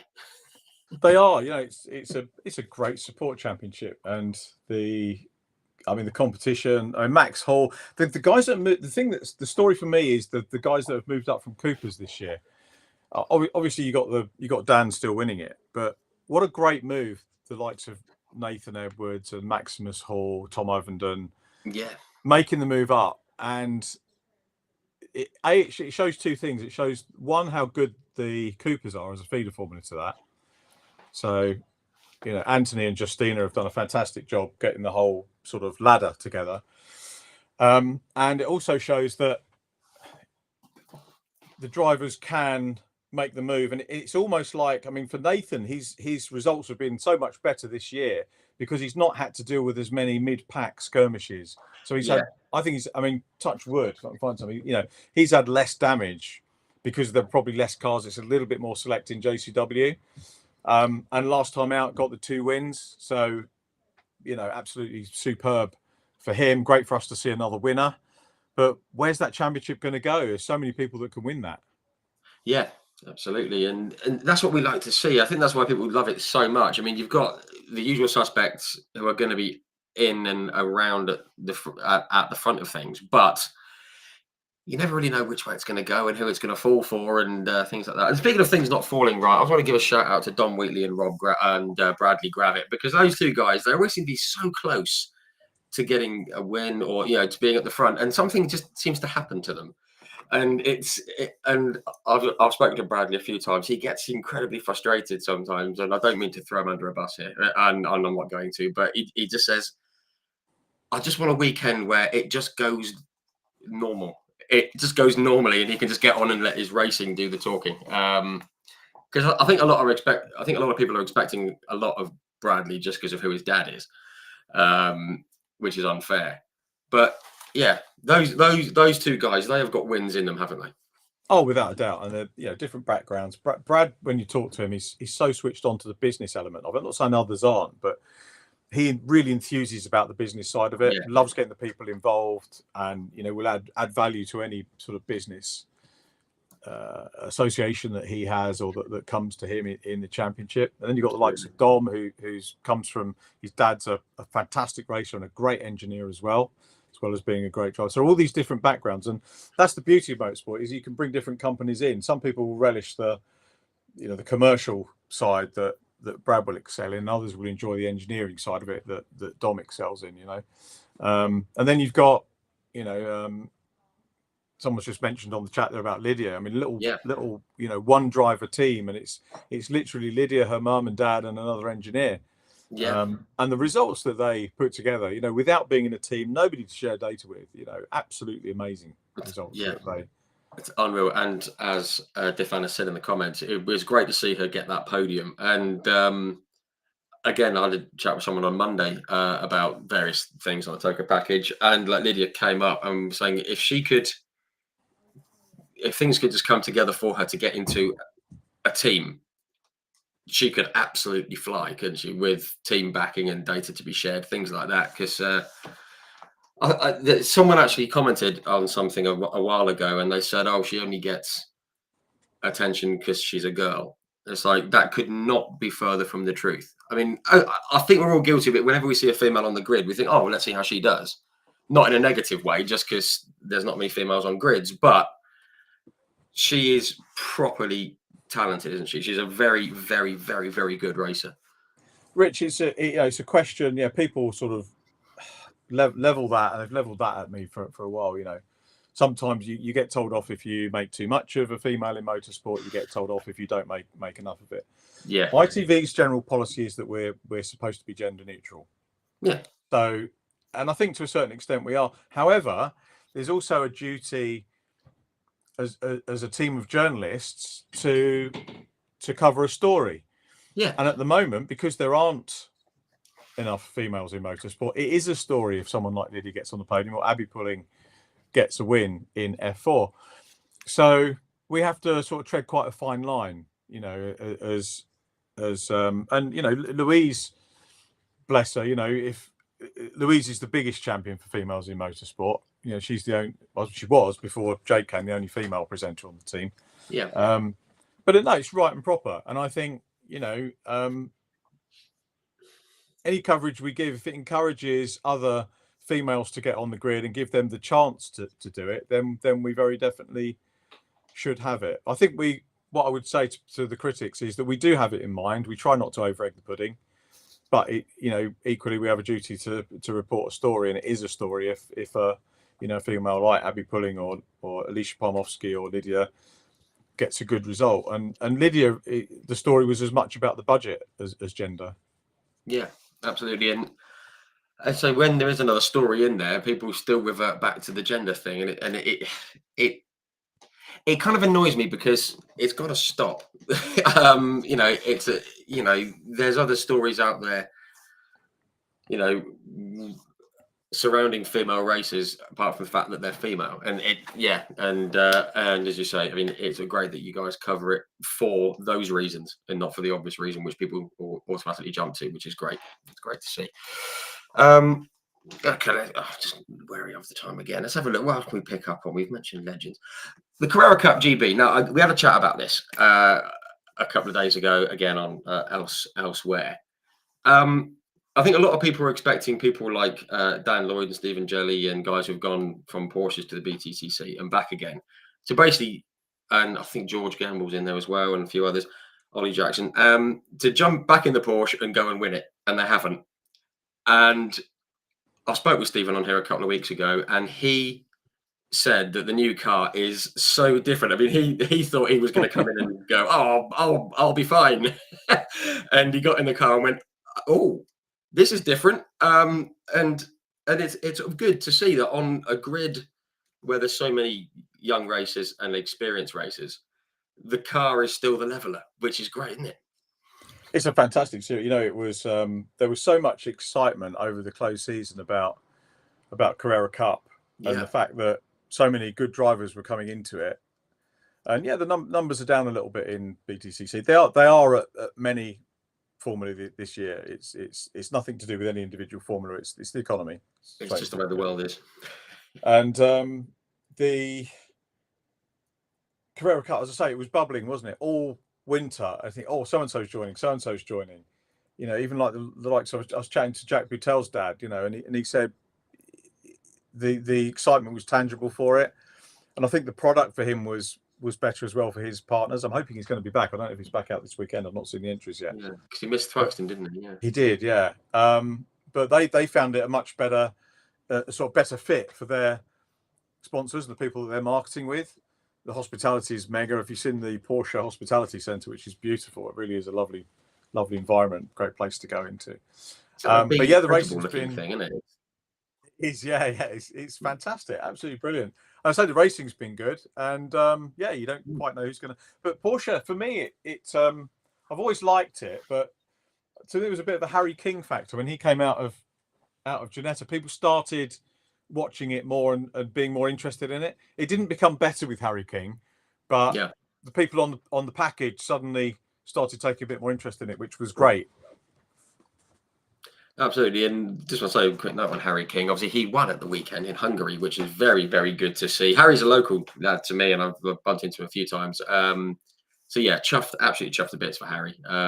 He kind of inherited a pole position, but it was a bit, but he went out and just drove away from them, which is very, very cool. So yeah, we like Harry.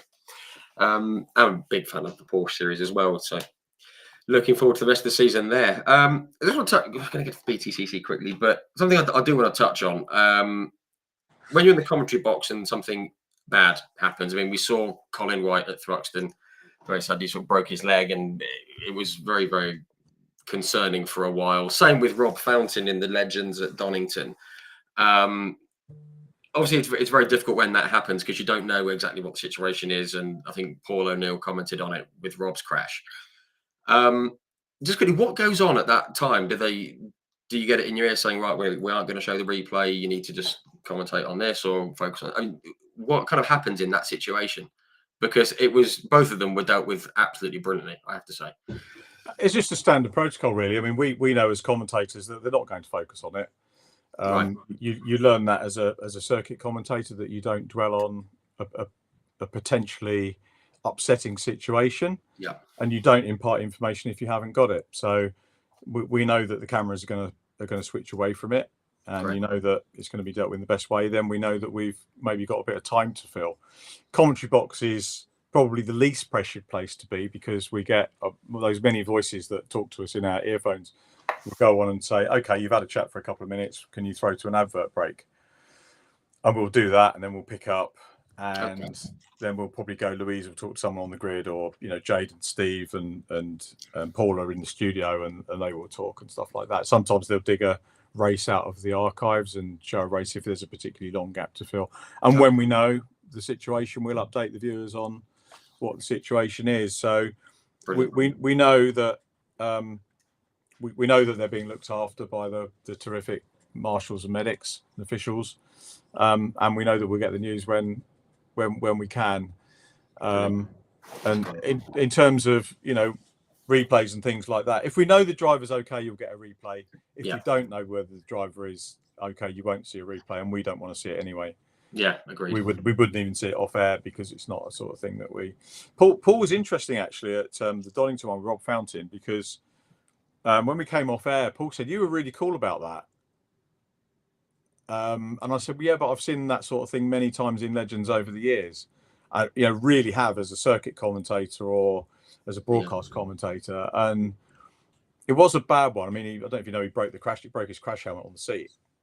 Yeah, I spoke with Will Gibson, and he said that not only was Rob, he said he cracked his crash helmet, but Rob was back in work the following morning.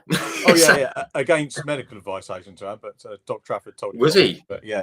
But Rob felt that and he's been okay. So wow. But yeah, so I wasn't undervaluing what happened or devaluing what happened, but I have seen a lot of that type of crash in Legends over the years, and you don't get the key thing is not to shout and holler about them, and I think it's to try and remain calm. I mean, I probably had a reputation in my earlier commentary days for being a bit shouty, and as you get older you probably temper that a little bit.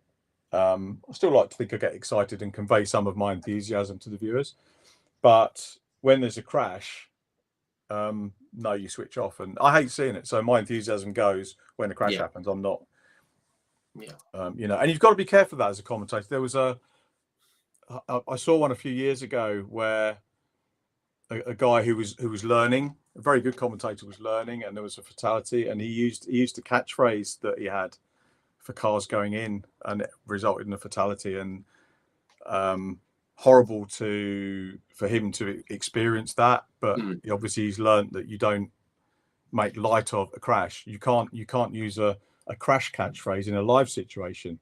If it had been a post-produced edit, yes, I think it would probably still be in quite bad taste, but you definitely wouldn't on a fatality. But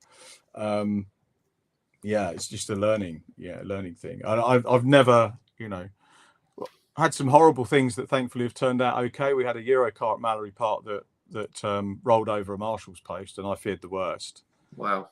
Abby Eaton's dad put his car in the lake at Mallory Park. That was a pretty scary one too. Oh, what Paul put? Oh, did he? Yeah, that was a scary one. Yeah, absolutely. And so there've been a few over the years. Unfortunately, but no, the broadcast people, they know what they're doing, and hopefully we do. It's not to say I'll get it right every time, because I won't, but try and maintain the right level of gravitas for it. Yeah, absolutely. And just on that subject, nobody should ever go racing hoping to see a crash. I know someone who went to Alton Park this year, and they were sitting there, some people who every time a car went off or crashed, they cheered.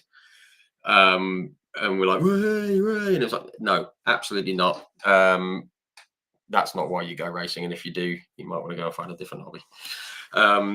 Anyway, great stuff. Very, very quick here. Very, very quick. Just going back to Lydia Walmsley and things like that. Katie Eames has said, just by highlighting female racers gives women in motorsport a voice, whether it's mechanics or drivers, and all the awesome women in sport in between. Absolutely right. And the guys at Perfect Acceleration Sim Racing, hello chaps, said the broadcast quality in this country is the best in the world. Here. And we can extend that to the marshals who we touched on. Absolutely the best in the world. Brilliant bunch. Okay, right. Very, very quickly, because this is going very fast. BTCC, obviously, you're known for being on the package and things like that. You've done a bit of commentary as well. I just want to talk about it generally. You've, as you said, you're in your 23rd season now of being on the Toka package. You've sort of seen the changing of the guard almost from guys. We've seen like a young Colin Turkington come in, and he's now one of the veterans. We've seen Jason and Matt, everyone's favourite duo, sort of go through and still win races right until the very end of their time in the BTCC. I mean, people like Jason Plato, Matt Neal, and guys like Colin Turkington, they've done, certainly with Jason and Matt, it's not until they've gone that we've realised what they brought to the series. They were terrific, weren't they, those guys? Yeah, and Flash as well. Of course, yeah. Gordon mentioned Flash as well. Yeah, it's you never. It's the same in life, isn't it? You never realise what you've got till you've gone. So, well, till it's gone. But we've got a great crop of drivers in there at the moment. I would say that probably the personality-wise, Tom Ingram is mad as a box of frogs, isn't he? He's great. He is a good lad.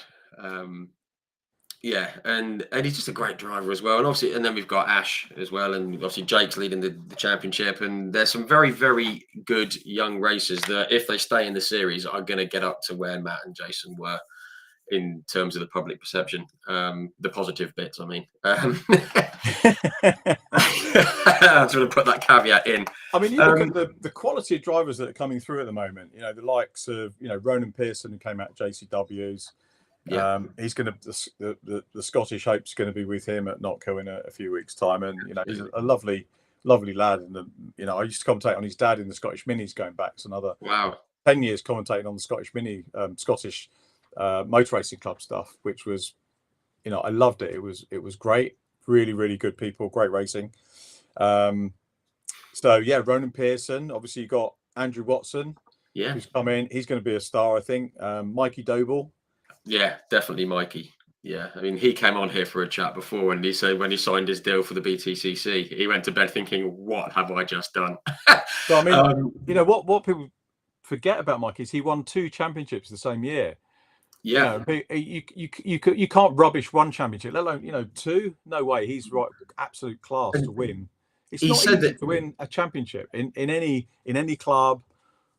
In any country. Said that he won 2 championships on the same day. I think it was at Silverstone and Donington. I mean, that needs to be made into a film. The story of that weekend, because it's astonishing. And his brother's winning the BMWs, isn't he? Joseph's winning the BMW Cup at the moment. And then there's the third son, Isaac's coming to the Fiesta Scholarship in half term. Yeah. Wow. So there's going to be another. They followed their dad, Mike, as well. So it's costing Mike a fortune, isn't it? Yeah. I think Mike had probably thought, that's it. I've done with the expensive bit of racing, and nope. Yeah, absolutely. But no, I think Mikey is in particular has impressed a lot of people, isn't he? So level-headed. He's only about 24, isn't he? And he just seems very, very cool. Very cool guy. And he helps his dad and helps his brothers with coaching them as well, which is great. They're all sort of mucking together. The other thing I love about the Doble family, Rich, is obviously I mentioned I was working on the festival. We did a lovely thing last year at the end of the festival, which was we did the end of show wrap in the Kentagon at Brands Hatch, which was actually quite nerve-wracking, because I'm kind of thinking this is sort of Brian Jones used to go and get the Kentagon at the end and maybe do some stuff on the mic. So it's for me to inadequately follow that guy was something a bit special. Yeah. But do you know who was in the front row in the Kentagon right in front of us, in front of the stage? The Doble family went to watch as spectators the festival, and they love their racing. They go and watch racing even when they're not competing, and they go to the festival every year. That's fantastic, isn't it? I mean, because they could easily sort of try and wangle a way in but just turning up and being there as fans and spectators. Brilliant. Yeah. It's been, and I'm not surprised at all, having spoken with Mikey. They're just so level and grounded. And just to go back, obviously he very nearly won at Alton Park, and people were saying, "Oh, I was gutted for him, absolutely gutted that he didn't hold on," and blah blah blah.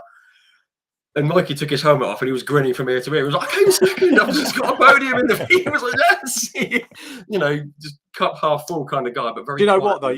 There are many other youngsters, and I'm not going to name names, but there are youngsters who would have had that second and sulked for a week. Yeah. but he I didn't. would have done if I was 25 years younger and come second in those. Maybe you wouldn't. I don't think you would. But there are some that, and you think, wow, and he was happy to take that and build on it, and that's what you have to do. It's a step to the next thing. I just really love the fact that he did that. Yeah, absolutely. It was a great reaction to it. Someone I actually want to mention, Daryl De Leon. I think what he's doing in the Cupra with of what is now a pretty sort of small group of people and a low budget. I think to be consistently scoring points in his first full season, and the first season with the current setup that they've got I think it's absolutely astonishing what he's doing. Oh yeah, and how difficult it shows how difficult touring car is, because he was world radical champion. Yeah. Went out abroad, took on drivers from other countries. There's a World Legends Championship as well. Did Will talk about that when he was on? He did, yeah. And James as well. You need to get those. They need to. I don't know who the last Englishman. I've completely lost touch with that side of Legends, unfortunately. But it's about time we had another British world champion in Legends, really. Yeah, absolutely. I think we need to send some of the guys out there and just like show them a thing or two. I did see a question here. Roger Paramus said, have you had some good laughs with Mr. Addison and the stickers on one of the minis this year? Well, David used to, when he joined us, he had these, I don't know who did them, somebody did them for him, and he put them in the commentary box. And the funniest thing I can tell you about the stickers that David did was that Paul drew an appendage on one. That was Really? You're kidding. Excellent. Oh dear. Yes, there are some funny stories relating to appendages being drawn on. Schoolboy humour. But there we are. It sort of never leaves us, does it? Never leaves us. It's always there. Just what we got here? Diffan Evans, evening Diffan again. He said, was 2020 the first year of commentating on the BTCC itself, or had you done it before? No, I did it. It feels like you did it before once. I think it was 2002 was the first year, but I'd commentated at the tracks for a couple of seasons before. I'd done a couple at the circuits, but actually in the non-Alan Gow years. I can't remember the name of the guy that was running it. I think I'm still owed the money for it actually as well, as is Alan Hyde, probably. Yeah. I forgot to mention Alan in the intro. Alan Hyde, he's been very, very good to me as well. Isn't it great when you go to a touring car meeting? I mean, if you put the broadcast to one side, if you're actually at the event, how wonderful is it to have the likes of Alan, Chris Hartley, and whoever it is, and listening to those guys. And they're brilliant. They're lovely. You can sit on the bank, or you can get up and wander around, and you've got the best people talking to you. Absolutely. Like old friends, as Brian Jones used to. But absolutely wonderful, wonderful day out to go and listen to those guys. Absolutely right. Absolutely. And they've improved the speaker systems at a couple of circuits as well, so we can hear them better now, which is lovely. This is even better. Just seeing a comment from Keith Mail. Let's not forget Bobby Thompson if we see him back. Absolutely right. Absolutely right. I did speak with Bobby. He was out in Toronto for the IndyCar and all that kind of stuff. He was doing some work out there, and I just said, "Was any chance of it happening?" And he said, "Yeah, they're working on it." So, yeah, there we go. It's he's hoping to come back soon, and we'd love to see him back because he's very, very, very talented. Okay, I mean, we've been going on for ages, haven't we? Just very quickly, I just want to get your thoughts very quickly just on the general media sort of side of things, because obviously you've been involved with it for a while. People like me rock up on social media and do these things like this. Do you feel it's kind of easier to get into like the media side of things and the broadcasting side of things, or is there a danger that it could become oversaturated, and there's a commentating on sim racing and things like that? I mean, there's a whole myriad of ways to look at it with the way the internet and social media has grown the media side. So I wondering what your thoughts were on that. I think the answer is I don't know, because I'm not coming up through the ranks now, so I don't know what it's like. What I say to people, if they if people ask me for advice, I just say follow your heart. There are a couple of youngsters that really impress me, one of which is Louis, who's on this. He's doing the right thing, he's doing practical stuff, and he's studying. And I think that is, you can't go wrong, because none of us ever know where we're going to end up. And but if you've got the studies behind you, you've got the proven expertise that, the proven learning credentials to back whatever you do wherever you go. So I think that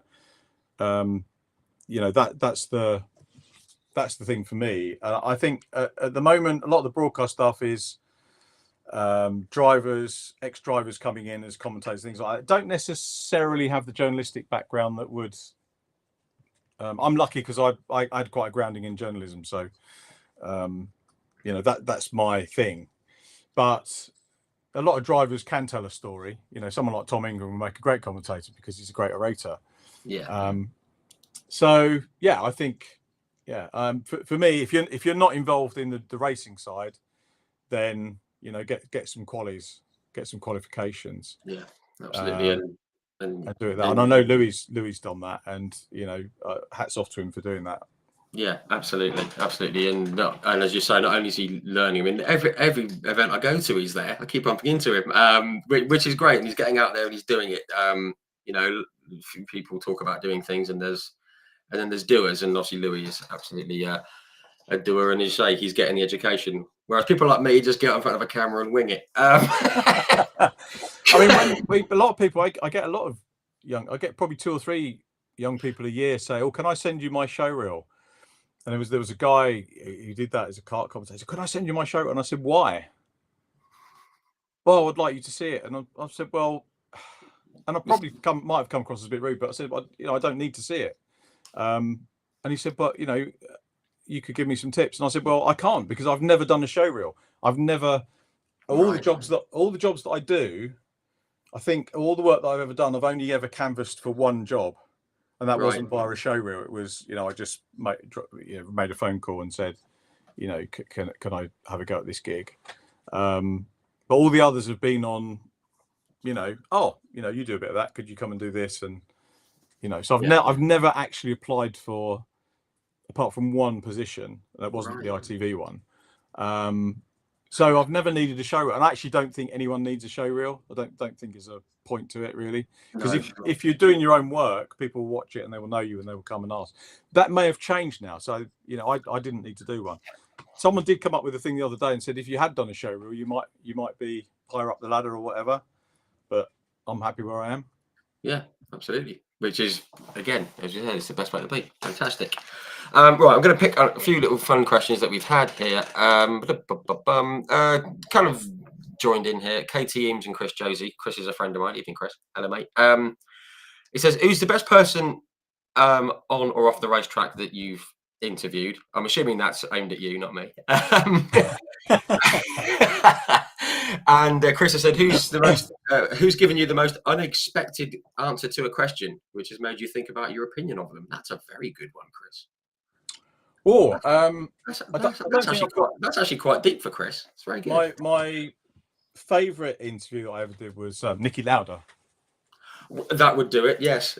And only for the reason, and again, I've probably bored everyone might know the story anyway. We were doing Bark Winter weekend at Donington, and Nicky's son, Matthias, was racing in Formula Renault, and we'd just done a Legends race. And you know what the Legends are like, and I was shouting and hollering because it's only 5 laps or whatever. And we heard all this noise coming up the stairs, me and my missus. And it was when Nicky was with Jaguar. It's actually the week before he was sacked by Jaguar. But anyway, Niki Lauda comes, and his entourage comes in, and he watched the end of the Legends race, and everybody does that. Drivers always come up to the main comms box at the track to watch a race for some reason. I don't know why they're never invited, and we never turn them away, but they always do come. And Barry Williams used to do it at Wizzo Williams used to do it at Mallory. If you remember Wizzo Williams, there might be some people that remember him. He always used to come up to Mallory and have a chat. Anyway, so Lauda comes up, watches the end of the Legends race. And I thought, well, I'm not just going to stick a microphone in his face, but I switched my mic off and said, "Oh, hi Nick, I'm Richard. Would you mind if I did a few questions with you?" And he says, "No, that is all right, as long as you don't talk as fast as you did when the little cars were going around." The little cars. The little cars. That's fantastic. And he was lovely. He was, a gentleman. So that was one of my favourites. Also at Donington Park, Felipe Massa was one of my favourites. Oh, cool. When he was in, I can't remember if it was F2 or it was F3000 then, but he I was doing pit lane stuff, and he, I went to interview him, and he said, "I'm really, really sorry, I can't do the chat with you now because the team have just asked me to do something." So he went off. But do you know what? He actually came back and found me later in the meeting and said, "Do you still want to do the interview?" Oh, wow. So Massa was so switched on and very nice to interview. So I always remembered that one. So they're the kind of high profile ones. That's The other brilliant. part of the question was it about difficult ones, or? He said, "Who's given you the most unexpected answer to a question, which made you think about your opinion of them?" Ooh. I don't think I've ever changed my mind about someone from a question. I get a bit. I'm always disappointed where people are negative on the podium. Yeah. You know, if they slag off somebody else or slag off the championship or bemoan the lack of cars on the grid, or I'm not saying I don't dislike it passionately, but I find it disappointing when people do that, because anything with the live stream is sort of a promotional thing, really. Had a great answer on Sunday. We're interviewing the Modified Ford Series, and Paul Neville, who runs the Modified Ford Series, actually pinged a question back at me. I asked him a question, and he said, "Oh, I'm not sure about that." He said, "What about you? What's your answer?" Oh, whoa! You were like, really?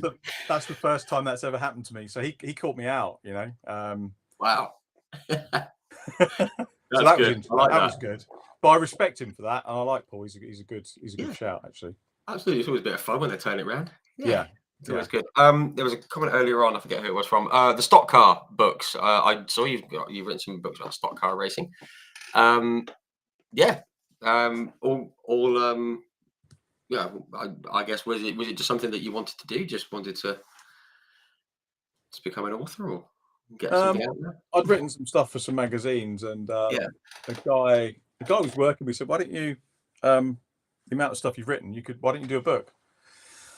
And I thought, well, I could do. And a friend of mine called Andy Welch had done one. He was a stock car correspondent. He covered sports down in the West Country, and he'd used a publisher called Tempest History Press. And I asked him, "How do you go about getting the books published?" And he told me, and he introduced me to the publisher, and did a couple of books with them, and they sold quite well. So that was good. And then so I did three. I did four. I did three with History Press, another one with Velice, and then I've self-published one as well. And yeah, just something to do, really. I must admit, I do have one here, but I've got basically some books here that I've not unpacked yet, and I've only been in the house for 4 years. And it's in there. I've got one of them in there, but I need to get it out. Which makes it sound really bad, and I don't mean it to, but it's. But there is my favorite comment was. I do have one. We were talking about pickup trucks earlier on, and Mark Willis has got. He's in one of my books. Mark Willis and his dad very kindly dug out a lot of material for the books. And Mark said to me one time, he goes, "I really love your book, Rich." So thanks very much. He said, "I always read it when I'm in the toilet." But it is that kind of thing, It's hard to know how to take that, isn't it? I mean, and I don't want to stereotype here. It's a bloke thing, isn't it? We do enjoy a prolonged sit on the loo until your calves go funny. But I think that's a compliment, isn't it? I mean, it's got to be. It's good, yeah. No interruption. That's excellent. That's very cool. Okay, right. We need to wind down because you've gone over once again. Just a few that I've got. Is there a best race that you've ever? I mean, you've done hundreds and hundreds and hundreds of races. Is there a best race that you can remember commentating on? No. Or that stands out? I mean, this is ridiculous, isn't it? I mean, it was thousands, but Whitty's got one in her bathroom as well. Yes, so it's not just a bloke thing. That's good. That's good to know. Thank you. But yeah, I mean, as a fan, the best race I've ever seen was 2 years ago at Thruxton with the BSB. There were three riders absolutely hammering around, knocking lumps out of each other nice and fairly, and it was fantastic racing. And I think that sticks in my mind. I mean, is there anything that sticks in your mind? Is a race that that you remember as being an absolute belter?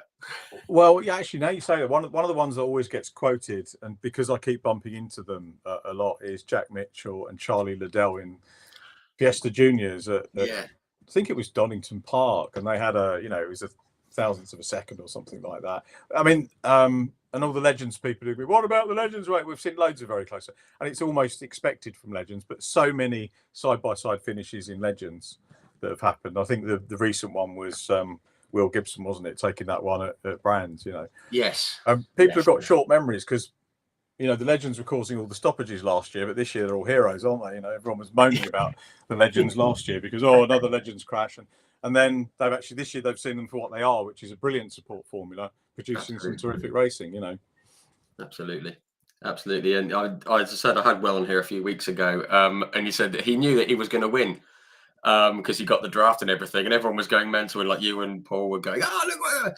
And when he saw the commentary back, he went, "Oh, everyone got excited about that." I just drove past him and gave it one of that as I went past, and I knew I was going to win. So yeah, but that's why the commentary is so important, and we love it. It gets everyone cheering. Okay, have you got a favourite circuit to visit as either a fan or in a professional capacity? Is there one that you always enjoy going to for any reason? I enjoy all of them. They all have things that are good about them.